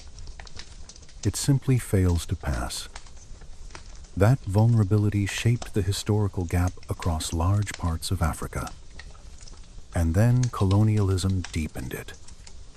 European empires arrived carrying not only guns and commercial ambition, but a story about Africa that served their power. A story that said sophisticated history was elsewhere. That civilization came from outside. That if something grand stood in stone, Africans could not possibly have built it. This was not ignorance alone. It was convenience. If the continent could be imagined as ahistorical, then conquest could be framed as improvement rather than theft. Great Zimbabwe is perhaps the clearest symbol of this insult. Stand there in imagination. Southern African sunlight on granite walls. Dry grass moving in the wind. Masonry rising without mortar. Fitted so cleanly that the joints themselves become a quiet boast. Conical towers. Curving passageways. Enclosures large enough to shape power through space. At its height, from roughly the 11th to the 15th centuries, Great Zimbabwe was the center of a kingdom linked into long-distance trade networks, carrying gold and other goods toward the Swahili coast and beyond into the Indian Ocean world. This was not a lonely ruin in a forgotten corner. It was part of a connected, wealthy, organized landscape. And yet when Europeans encountered the site in the 19th century, many refused to believe local Africans had built it. They invented foreign builders, Phoenicians, Arabs, King Solomon's miners. Anyone but the obvious answer. The refusal was so intense that for a long time, colonial authorities actively discouraged interpretations that credited indigenous African peoples. That means oral memory that might have been recorded with care was instead brushed aside, distorted, or ignored. A ruin does not only need excavation, it needs the right listeners. Great Zimbabwe had the misfortune to meet too many listeners who were determined not to hear. Even now, though we understand far more than colonial writers did, much remains uncertain. What did the builders call the city? How exactly was authority organized? What rituals centered the enclosures? Why did the city eventually decline? Trade shifts, environmental strain, political reorganization, changing networks. There are theories. Again and again with these lost epochs, the material world stands before us in brilliant outline while the inner civic story stays dim. Move north to Kush, and the silence takes another form. For over 1,000 years, the kingdom of Kush flourished along the Nile in what is now Sudan. At times it conquered and ruled Egypt itself. The Kushite rulers of the 25th dynasty entered the old Egyptian heartland, not as barbarians stumbling into civilization, but as participants in a Nile world they knew deeply. They built pyramids of their own, steeper than Egypt's, numerous, distinctive. They ruled, fought, traded, worshipped, and wrote. That last fact should comfort us. Instead, it makes the loss sharper, because the Kushites used a script we still cannot fully read, Meroitic. The later script of Kush survives on monuments, tombs, objects, inscriptions. We can identify certain names. We can grasp bits and edges. But the language has not yielded enough for full, confident reading. Imagine the scale of that frustration. A civilization powerful enough to leave pyramids, temples, and written texts, and still its own explanatory voice remains mostly closed. It is like seeing lips move through thick glass and catching only a few syllables. The kings and queens knew who they were. They knew what they meant by their rituals and titles. We, centuries later, remain outside. Think of what is hidden there. Histories of rule, accounts of war, myths, religious formulae, law, poetry, perhaps, funerary hope, ordinary records. Without decipherment, all of that is suspended in a near world, present but inaccessible. Kush becomes one more chapter in the human story, where the evidence survived but the key nearly vanished. Then there is Nok, farther west in what is now Nigeria. The Nok culture left behind terracotta sculptures unlike anything casual or crude. Faces with stylized features, elaborate hairstyles, jewelry carefully rendered, a striking artistic language already mature when it appears in the archaeological record. And more startling still, evidence of early ironworking. If the dating and interpretations hold, Nok communities were working iron astonishingly early, perhaps independently, perhaps through contact routes we do not fully understand. Either explanation is profound. But once again, the world behind the objects is elusive. We do not know what Nok people called themselves. We do not know their political structure. We do not know whether they had a script that simply did not survive, or whether memory moved entirely through other channels. The sculptures look at us with composure. They do not explain themselves. The same pattern broadens across West African empires. Ghana, Mali, Songhai. Immense political formations linked to trans-Saharan trade. Gold, salt, scholarship, pilgrimage, taxation, cavalry, urban life. Mansa Musa passes through Cairo in the 14th century with such lavish wealth that his journey destabilizes local gold prices. Or so later accounts say. Timbuktu becomes famous in modern imagination as a city of manuscripts and learning, and rightly so. Yet even here we often know the past disproportionately through outside eyes. Arab chroniclers, travelers, later interpreters, rather than through the full range of internal records one might wish survived in equal abundance. What endures is meaningful, but still partial. And partial histories create shadows at their edges. One should be careful here.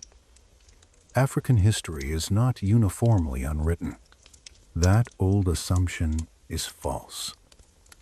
There are manuscripts, inscriptions, chronicles, archives, Arabic records integrated into local intellectual worlds, and written traditions in several regions.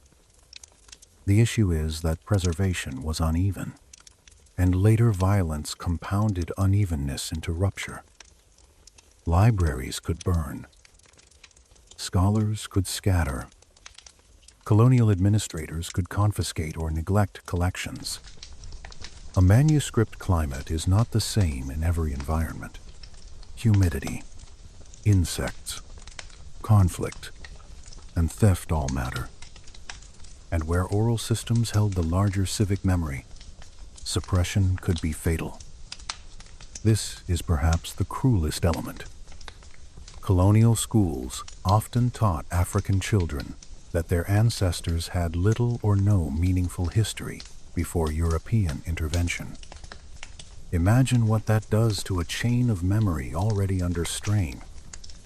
An elder says the old walls were ours. A schoolbook says, impossible. A local genealogy names rulers. An outsider calls it myth. A ritual landscape carries political history in coded performance. A missionary condemns it as superstition. Knowledge does not only disappear because no one values it. Sometimes it disappears because someone powerful insists it should not count as knowledge at all. And yet the earth keeps resisting. Archaeology across sub-Saharan Africa has steadily overturned those old erasures. At Geno in Mali, urban development appears in forms that challenge older assumptions about where and how cities could emerge.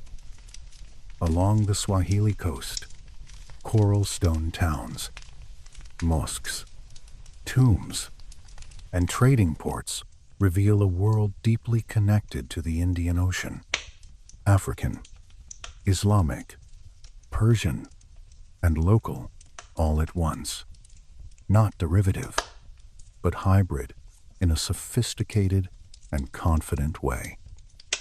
In southern Africa, trade beads from India and China show up in inland settings, proving how broad the networks really were. Every excavation, every carefully recorded oral tradition, every linguistic reconstruction, every reanalysis of old museum holdings helps thicken the record. This is why the African gap is in some ways different from the Indus gap. The Indus frustrates us with undeciphered signs and remote chronology. The African gap also confronts us with ethical failure. How much might have been preserved if colonizers had listened more carefully? copied more respectfully, collaborated rather than dismissed.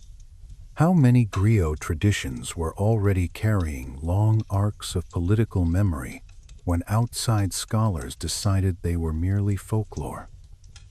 How many ruins were stripped for artifacts while the surrounding oral explanations were mocked?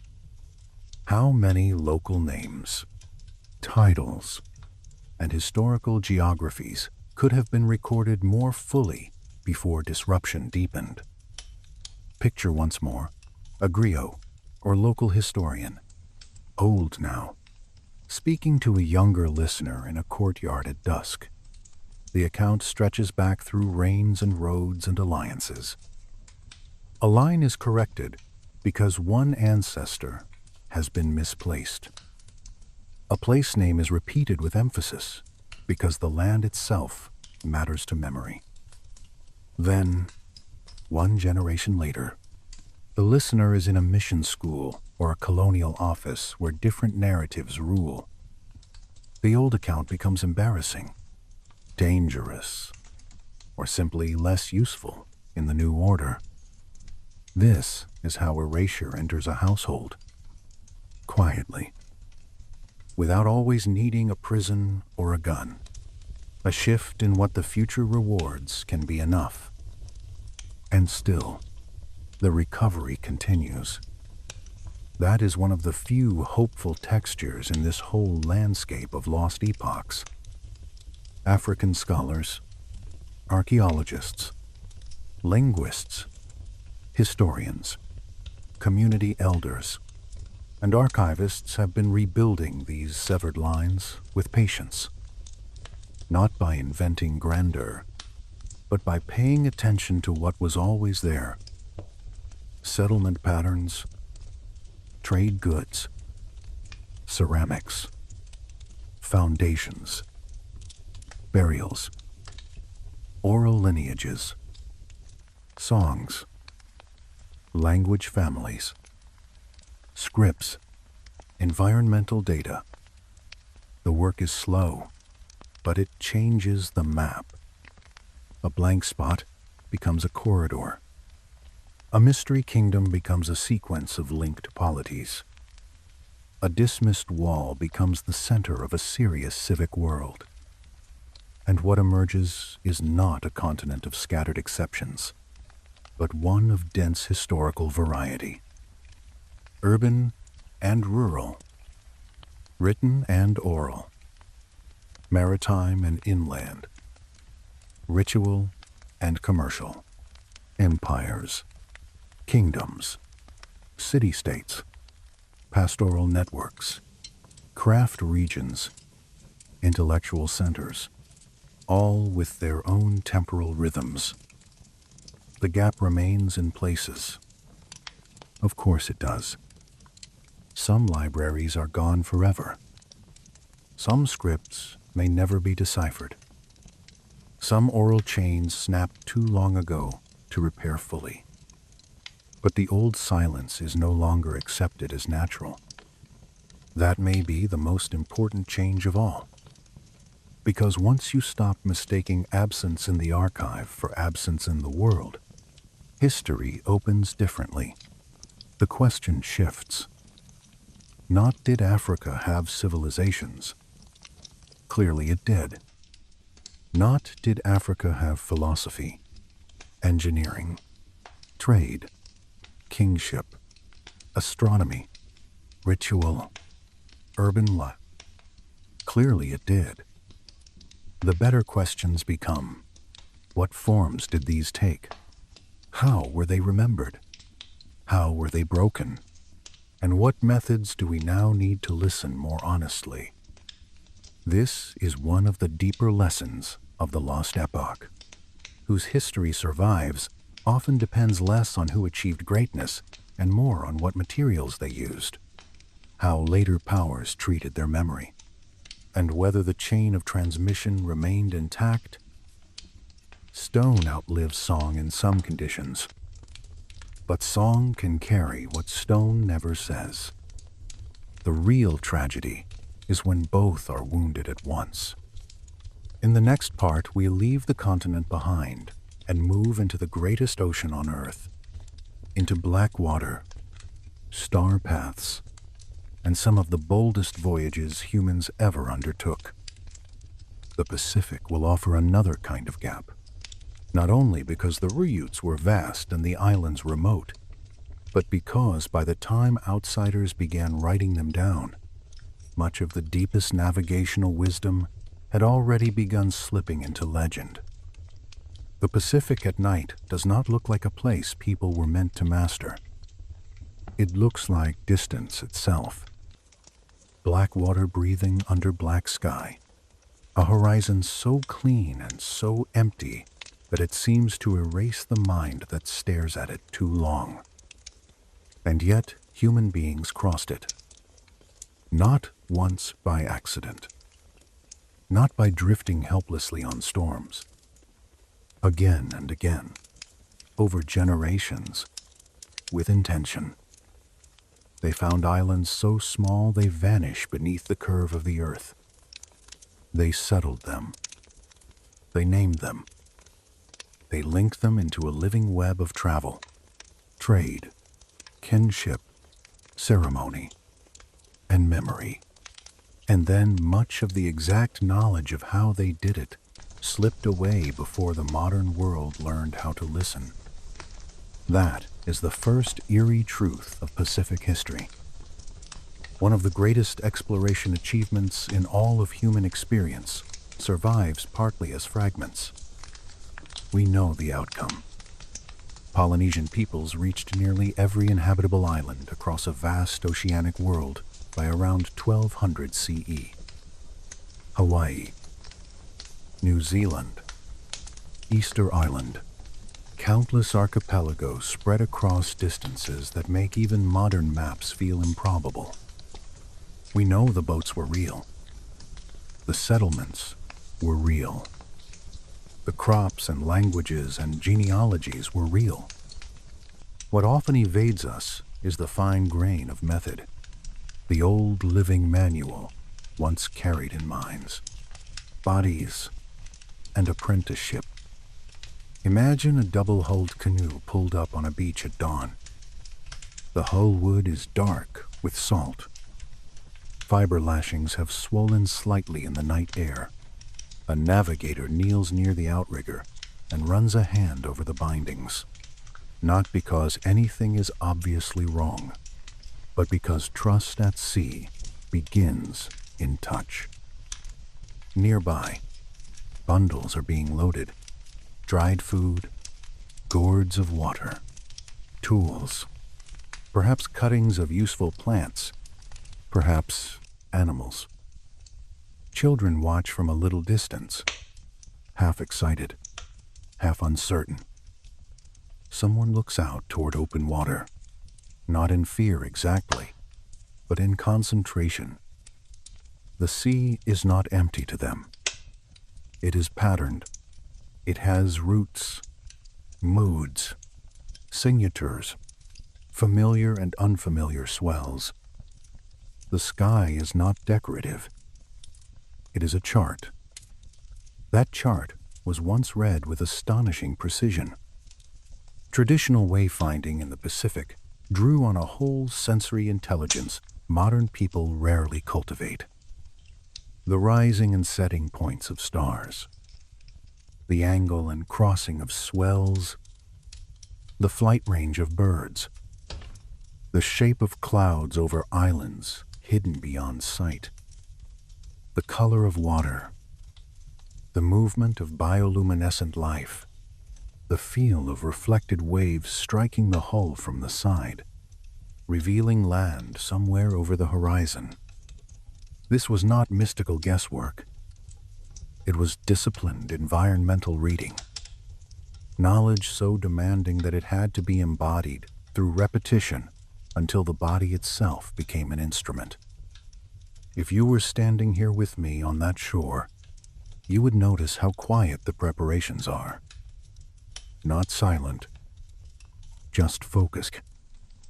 A paddle set down, a rope pulled tighter, a child corrected gently when stepping in the rope.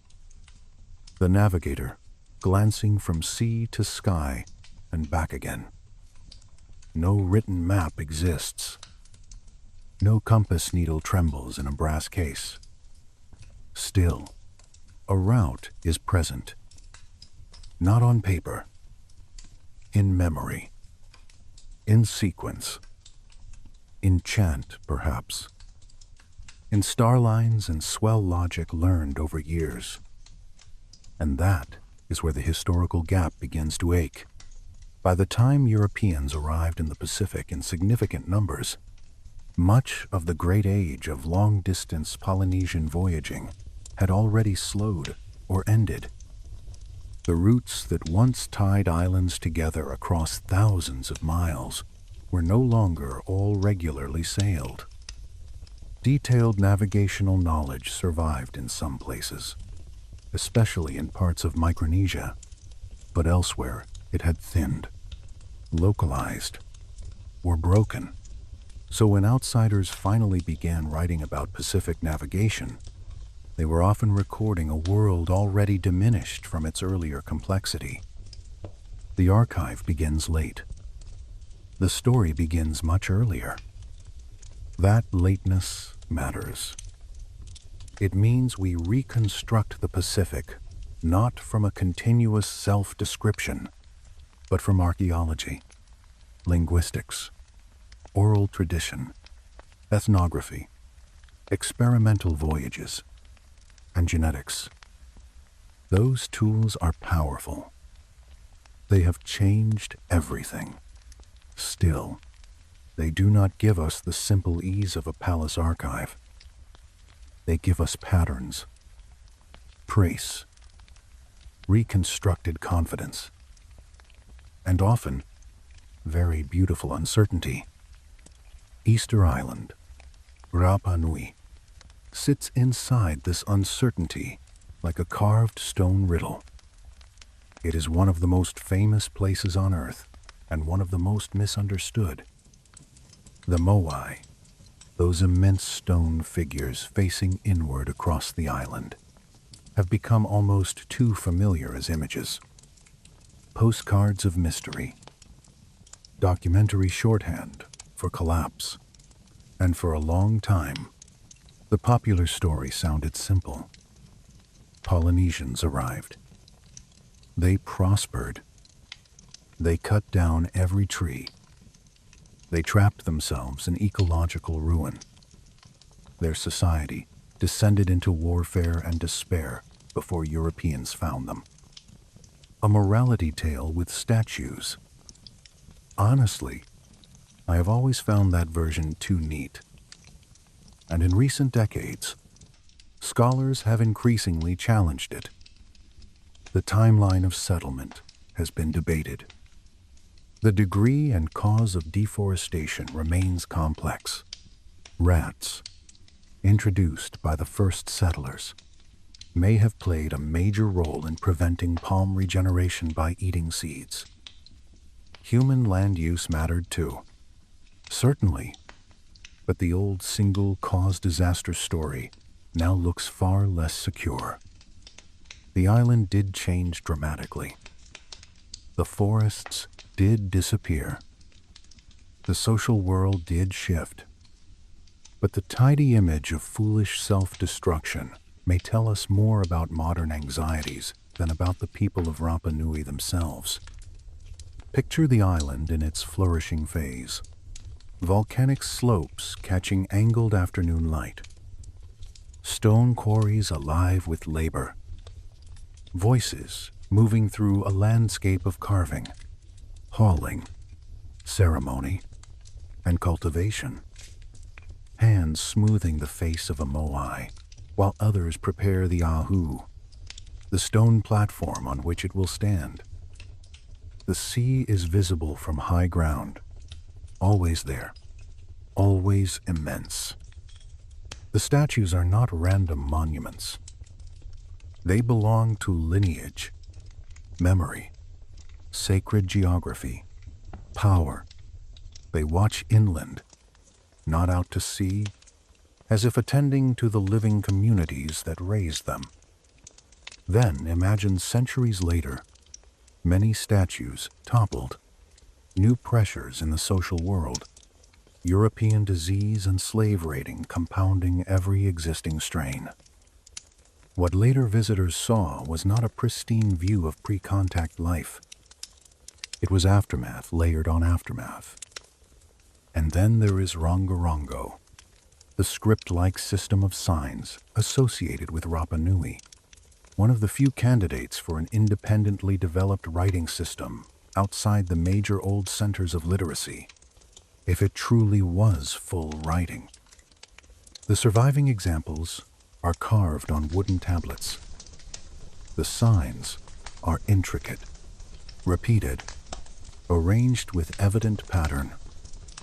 Yet, like the Indus script, Rongorongo resists decipherment.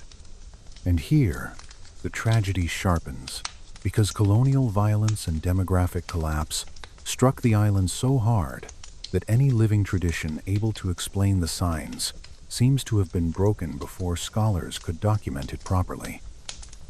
Once again, the object survives. The key does not. The Pacific offers another wonder at Madol, on the island of Pohnpei in Micronesia. This place almost feels like a dream someone had after staring at black water too long. Artificial islets built on a reef lagoon, canals between them, massive basalt columns stacked into walls, some of them weighing many tons. A ceremonial and political center created in a setting where stone, tide, corral, and labor met with improbable intensity. Madol is often called the Venice of the Pacific, though that comparison does not quite fit. It is its own thing, stranger and more tidal, a city of stone islands and salt air. Walk there in your mind. The light is gray after rain. The salt columns shine dark and slick. Salt clings to everything. Mangrove roots edge the old walls. Water moves softly through the canals with a sound like breathing through teeth. No crowds now. Only the architecture and the tide. But once, this was a center of rule, ceremony, and restricted space. The Sodalur dynasty governed from here according to later traditions. People lived, worked, watched, obeyed, performed rites, moved through these passages. By the time Europeans wrote descriptions, much of the site had long since been abandoned. The living explanations had already grown thin. How did such a place come into being? How did a relatively small island society coordinate labor at that scale? What political or religious urgency sustained construction on a reef? Why was it finally left behind? Traditions speak of conquest, overthrow, dynastic change. Archaeology can outline phases. But again, we feel the limits. The city remains more legible than the voices that animated it. And then the Pacific offers perhaps the most quietly astonishing clue of all. The sweet potato, a South American plant. Yet when Europeans reached Polynesia, sweet potatoes were already widely grown there. The Polynesian word for the crop, kumara, in several forms, resembles words from parts of South America. Genetic evidence now suggests some contact between Polynesians and Native Americans before European colonization. Small amounts of Native American ancestry appear in some Polynesian populations, likely dating to around 1200 CE. So something happened. A crossing. A meeting. An exchange. Not in fantasy, but in history. And still we do not know the exact story. Did Polynesian navigators reach South America and return with the crop, and perhaps with people? Did South Americans travel west? Was there more than one contact? The ocean does not answer. It only keeps the possibility alive. What matters is that the older image of isolated island worlds is gone. The Pacific was a highway. A difficult one, yes. A dangerous one, but a highway nonetheless. This is why the loss of navigational knowledge feels so sad. Not because nothing survived. Much has survived, and modern voyaging revivals have proven the depth of traditional wayfinding with extraordinary grace. Replica canoes have crossed immense distances using non-instrument navigation, guided by master navigators trained in surviving traditions. That work matters profoundly. It shows the old feats were not exaggerated. They were real. But it also reminds us how close the knowledge came to disappearing more completely. A few generations more of disease, mission pressure, colonial schooling, and cultural break, and the embodied science of the Pacific might have been reduced to outsider disbelief. Imagine being one of the last old navigators in a community where fewer and fewer young people are learning the full star paths. The sea is still there. The birds still arc at dawn. The swells still bend around unseen land. But the apprenticeship chain has thinned. The songs are shorter.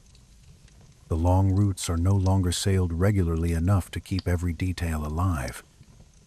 One day, an outsider arrives with pen and paper and asks questions. The answers come, but partly. Not because the elder is unwilling, because even before the outsider came, history had already entered its fading phase. That fading accelerated under European disease. Measles, smallpox, influenza, whole islands losing vast proportions of their people in terrifyingly short spans. When population collapses like that, sacred and practical knowledge collapse with it. The person who knows a route dies. The person who knows the old genealogies dies. The person who knows why a certain platform faces a certain star line dies, and the next generation inherits fragments, enough to know something great once existed, not enough to reconstruct it fully. Recent genetics and linguistics have complicated the old maps even further. Migration into the Pacific was not always a single neat wave. Some islands show multiple contributions. Some lineages reveal patterns nobody expected. Language families braid outward with internal variation that hints at pauses, return journeys, isolation, fusion. The farther scholarship goes, the more the Pacific resembles not a blank ocean dotted with accidental discoveries, but a dense intellectual and maritime world whose details became dim only because later archives began too late. I think there is something profoundly calming about that realization. A people in wooden vessels crossed the largest ocean on Earth, and did it so well that even after centuries of loss, we can still feel the elegance of the system. The stars mattered. Wave shadows mattered. Bird habits mattered. Cloud towers above hidden islands mattered. Human attention, sharpened to an art, made an ocean habitable. In the next part, we return to another place where the timeline seems to jump too fast for comfort. The Nile, pre-dynastic Egypt, and then deeper still, to the Younger Dryas, where climate catastrophe may have swallowed entire chapters before civilization ever learned to write them down. The Pacific leaves us with one last image before we go. A canoe at night.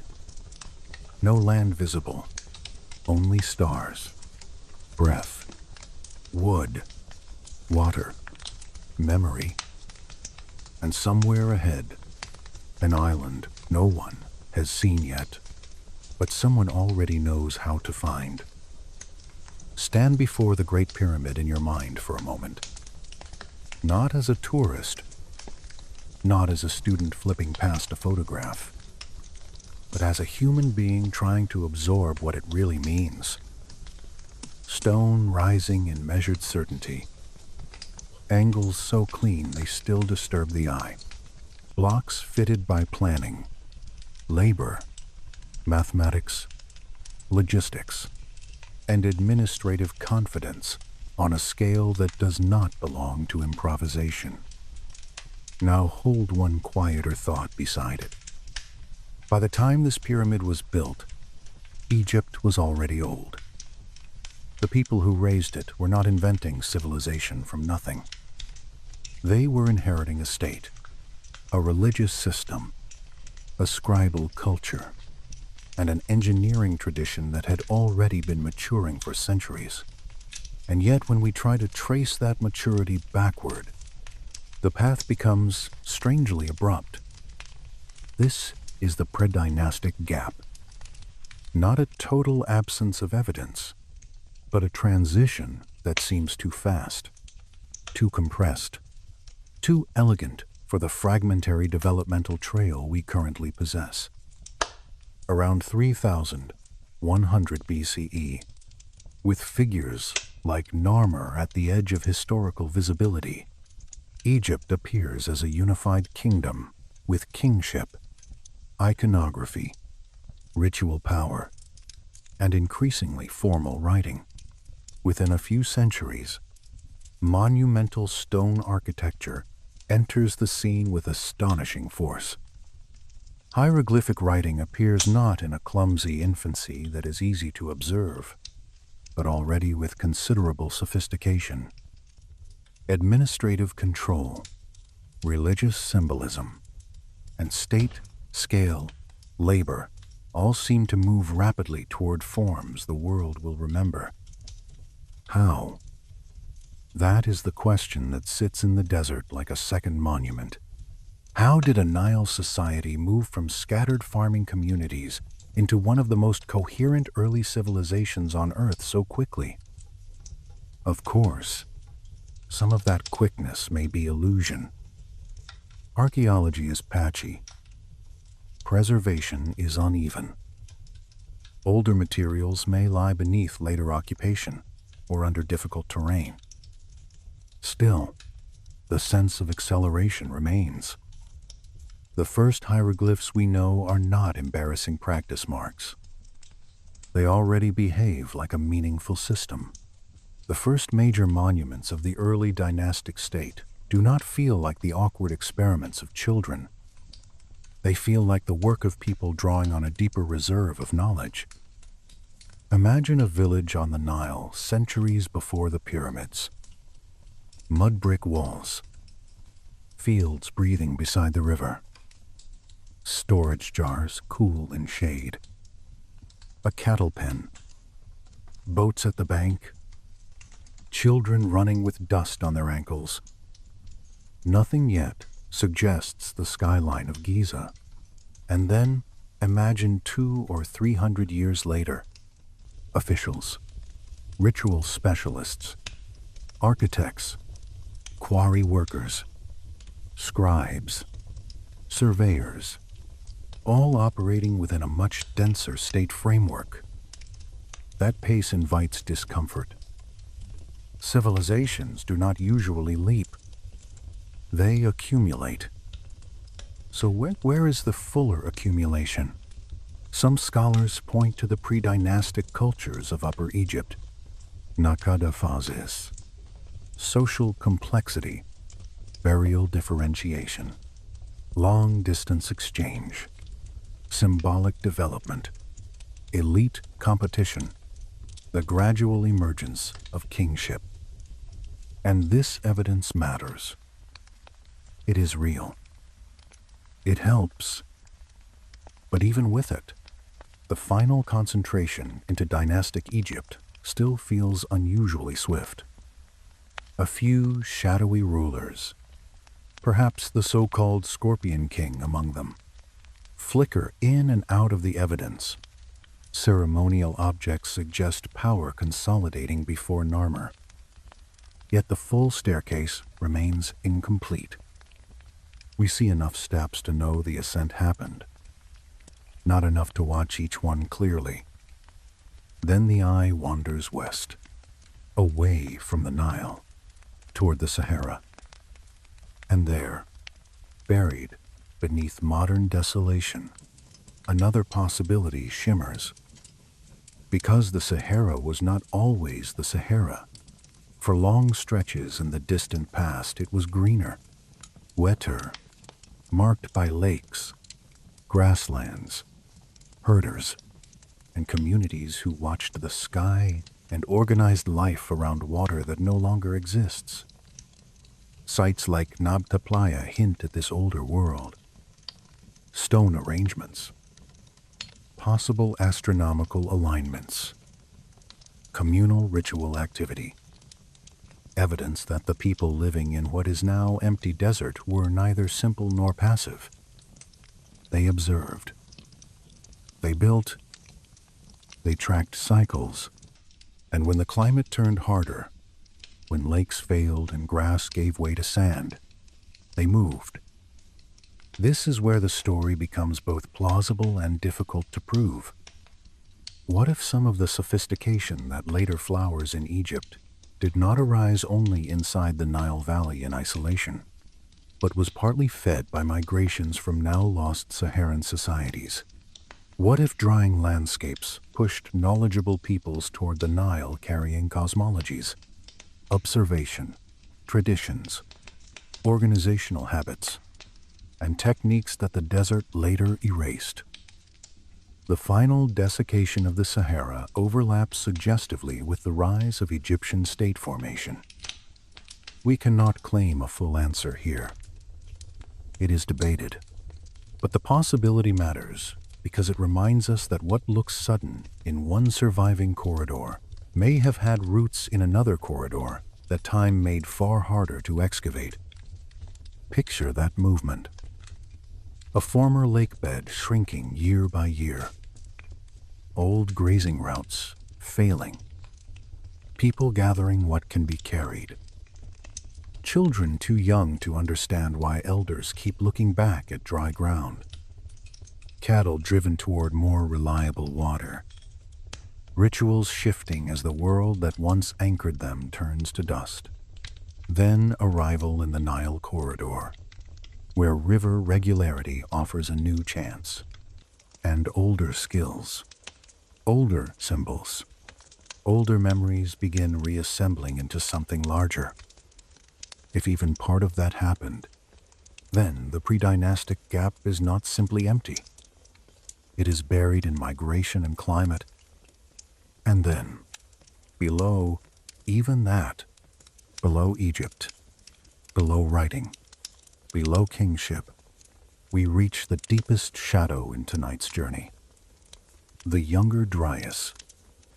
Around 900 years ago, the world seems to lurch. After long warming at the end of the last ice age, temperatures fall sharply back toward glacial conditions. In some regions, the change may have unfolded with frightening speed on human scales. Colder winters, shorter summers, shifting rainfall, dying ecosystems, retreat reversed. A climate already unstable becomes suddenly brutal again. For communities near the edge of transition into more settled and symbolically rich forms of life, this was not inconvenience. It was catastrophe. Imagine a flourishing late Ice Age community in the Levant or elsewhere. Not a crude band in the old caricatured sense, but people with semi-permanent structures, intensive harvesting strategies, grinding stones, long observation of seasons, networks of exchange, and rich symbolic lives. The Natufians in the Levant are one striking case. They built durable structures. They harvested wild cereals intensively. They stored food. They had cemeteries. They had ornament, ritual, and a degree of sedentism before agriculture in the full later sense. This is already a complicated world. Then the climate turns against it. You wake into colder mornings. The grain stands poorly. Animal movements change. A place that supported repeated settlement becomes harder to trust. Families that had grown used to staying longer now face movement again. Storage matters more. Conflict over resources can sharpen. Some communities adapt. Some fracture. Some disappear. The archaeological record across this threshold suggests real discontinuity in multiple regions. Cultures that had flourished lose coherence. Tool traditions change. Settlement patterns break. In North America, the Clovis culture, famous for its beautifully made projectile points and wide distribution, also fades around the beginning of the Younger Dryas. The reasons are still argued over. Climate stress, megafaunal extinctions, overhunting, ecological reorganization, or all of them in feedback with one another. What matters for our theme is that another sophisticated human pattern becomes harder to follow precisely where environmental shock intensifies. A population can survive while a culture still dies. Then there is Gobekli Tepe. This site matters almost too much for old historical models. In southeastern Turkey, around 600 years ago, right at the end of the Younger Dryas, people built monumental circular enclosures with giant T-shaped stone pillars carved in relief with animals and abstract signs. This happened before the standard textbook sequence would comfortably allow. Before full agricultural civilization in the usual sense. Before pottery in the old linear story. The people who built it were not supposed to exist in that form. Yet there it stands. Massive. Ritualized. Deliberate. The product of labor coordination, symbolic complexity, and a social world already capable of focusing extraordinary effort on something beyond immediate survival. If Gobekli Tepe exists, and it does, then older assumptions about pre-agricultural humans must bend. Hunter-gatherers, or people in a very early transitional zone, were capable of far more organization and monumentality than once thought. And once you accept that, another question rises naturally. How much more existed that did not survive? Sea level is part of this darker possibility. At the end of the Ice Age, sea levels were much lower than today. As the ice melted, coastlines moved. Immense areas that had once been habitable dry land vanished beneath rising water. And where do humans often cluster? Along coasts.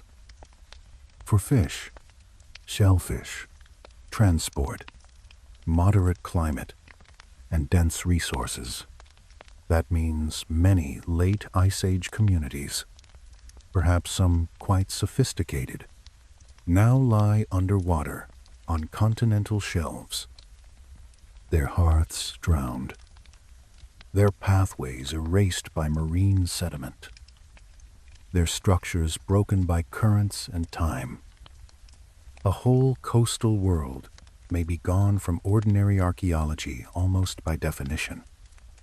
This is where more speculative ideas enter, and they should be handled gently. Some writers have argued for advanced late Ice Age civilizations erased by catastrophe, whether by climate, rapid sea rise, or even cosmic impact. The Younger Dryas impact hypothesis proposes that a comet or fragmented cosmic object may have triggered abrupt cooling and ecological chaos. Evidence has been claimed. Nanodiamonds, unusual sediment layers, platinum signals, signs of intense fires. Many mainstream geologists remain skeptical. The hypothesis remains debated, not settled. It is important to say that clearly.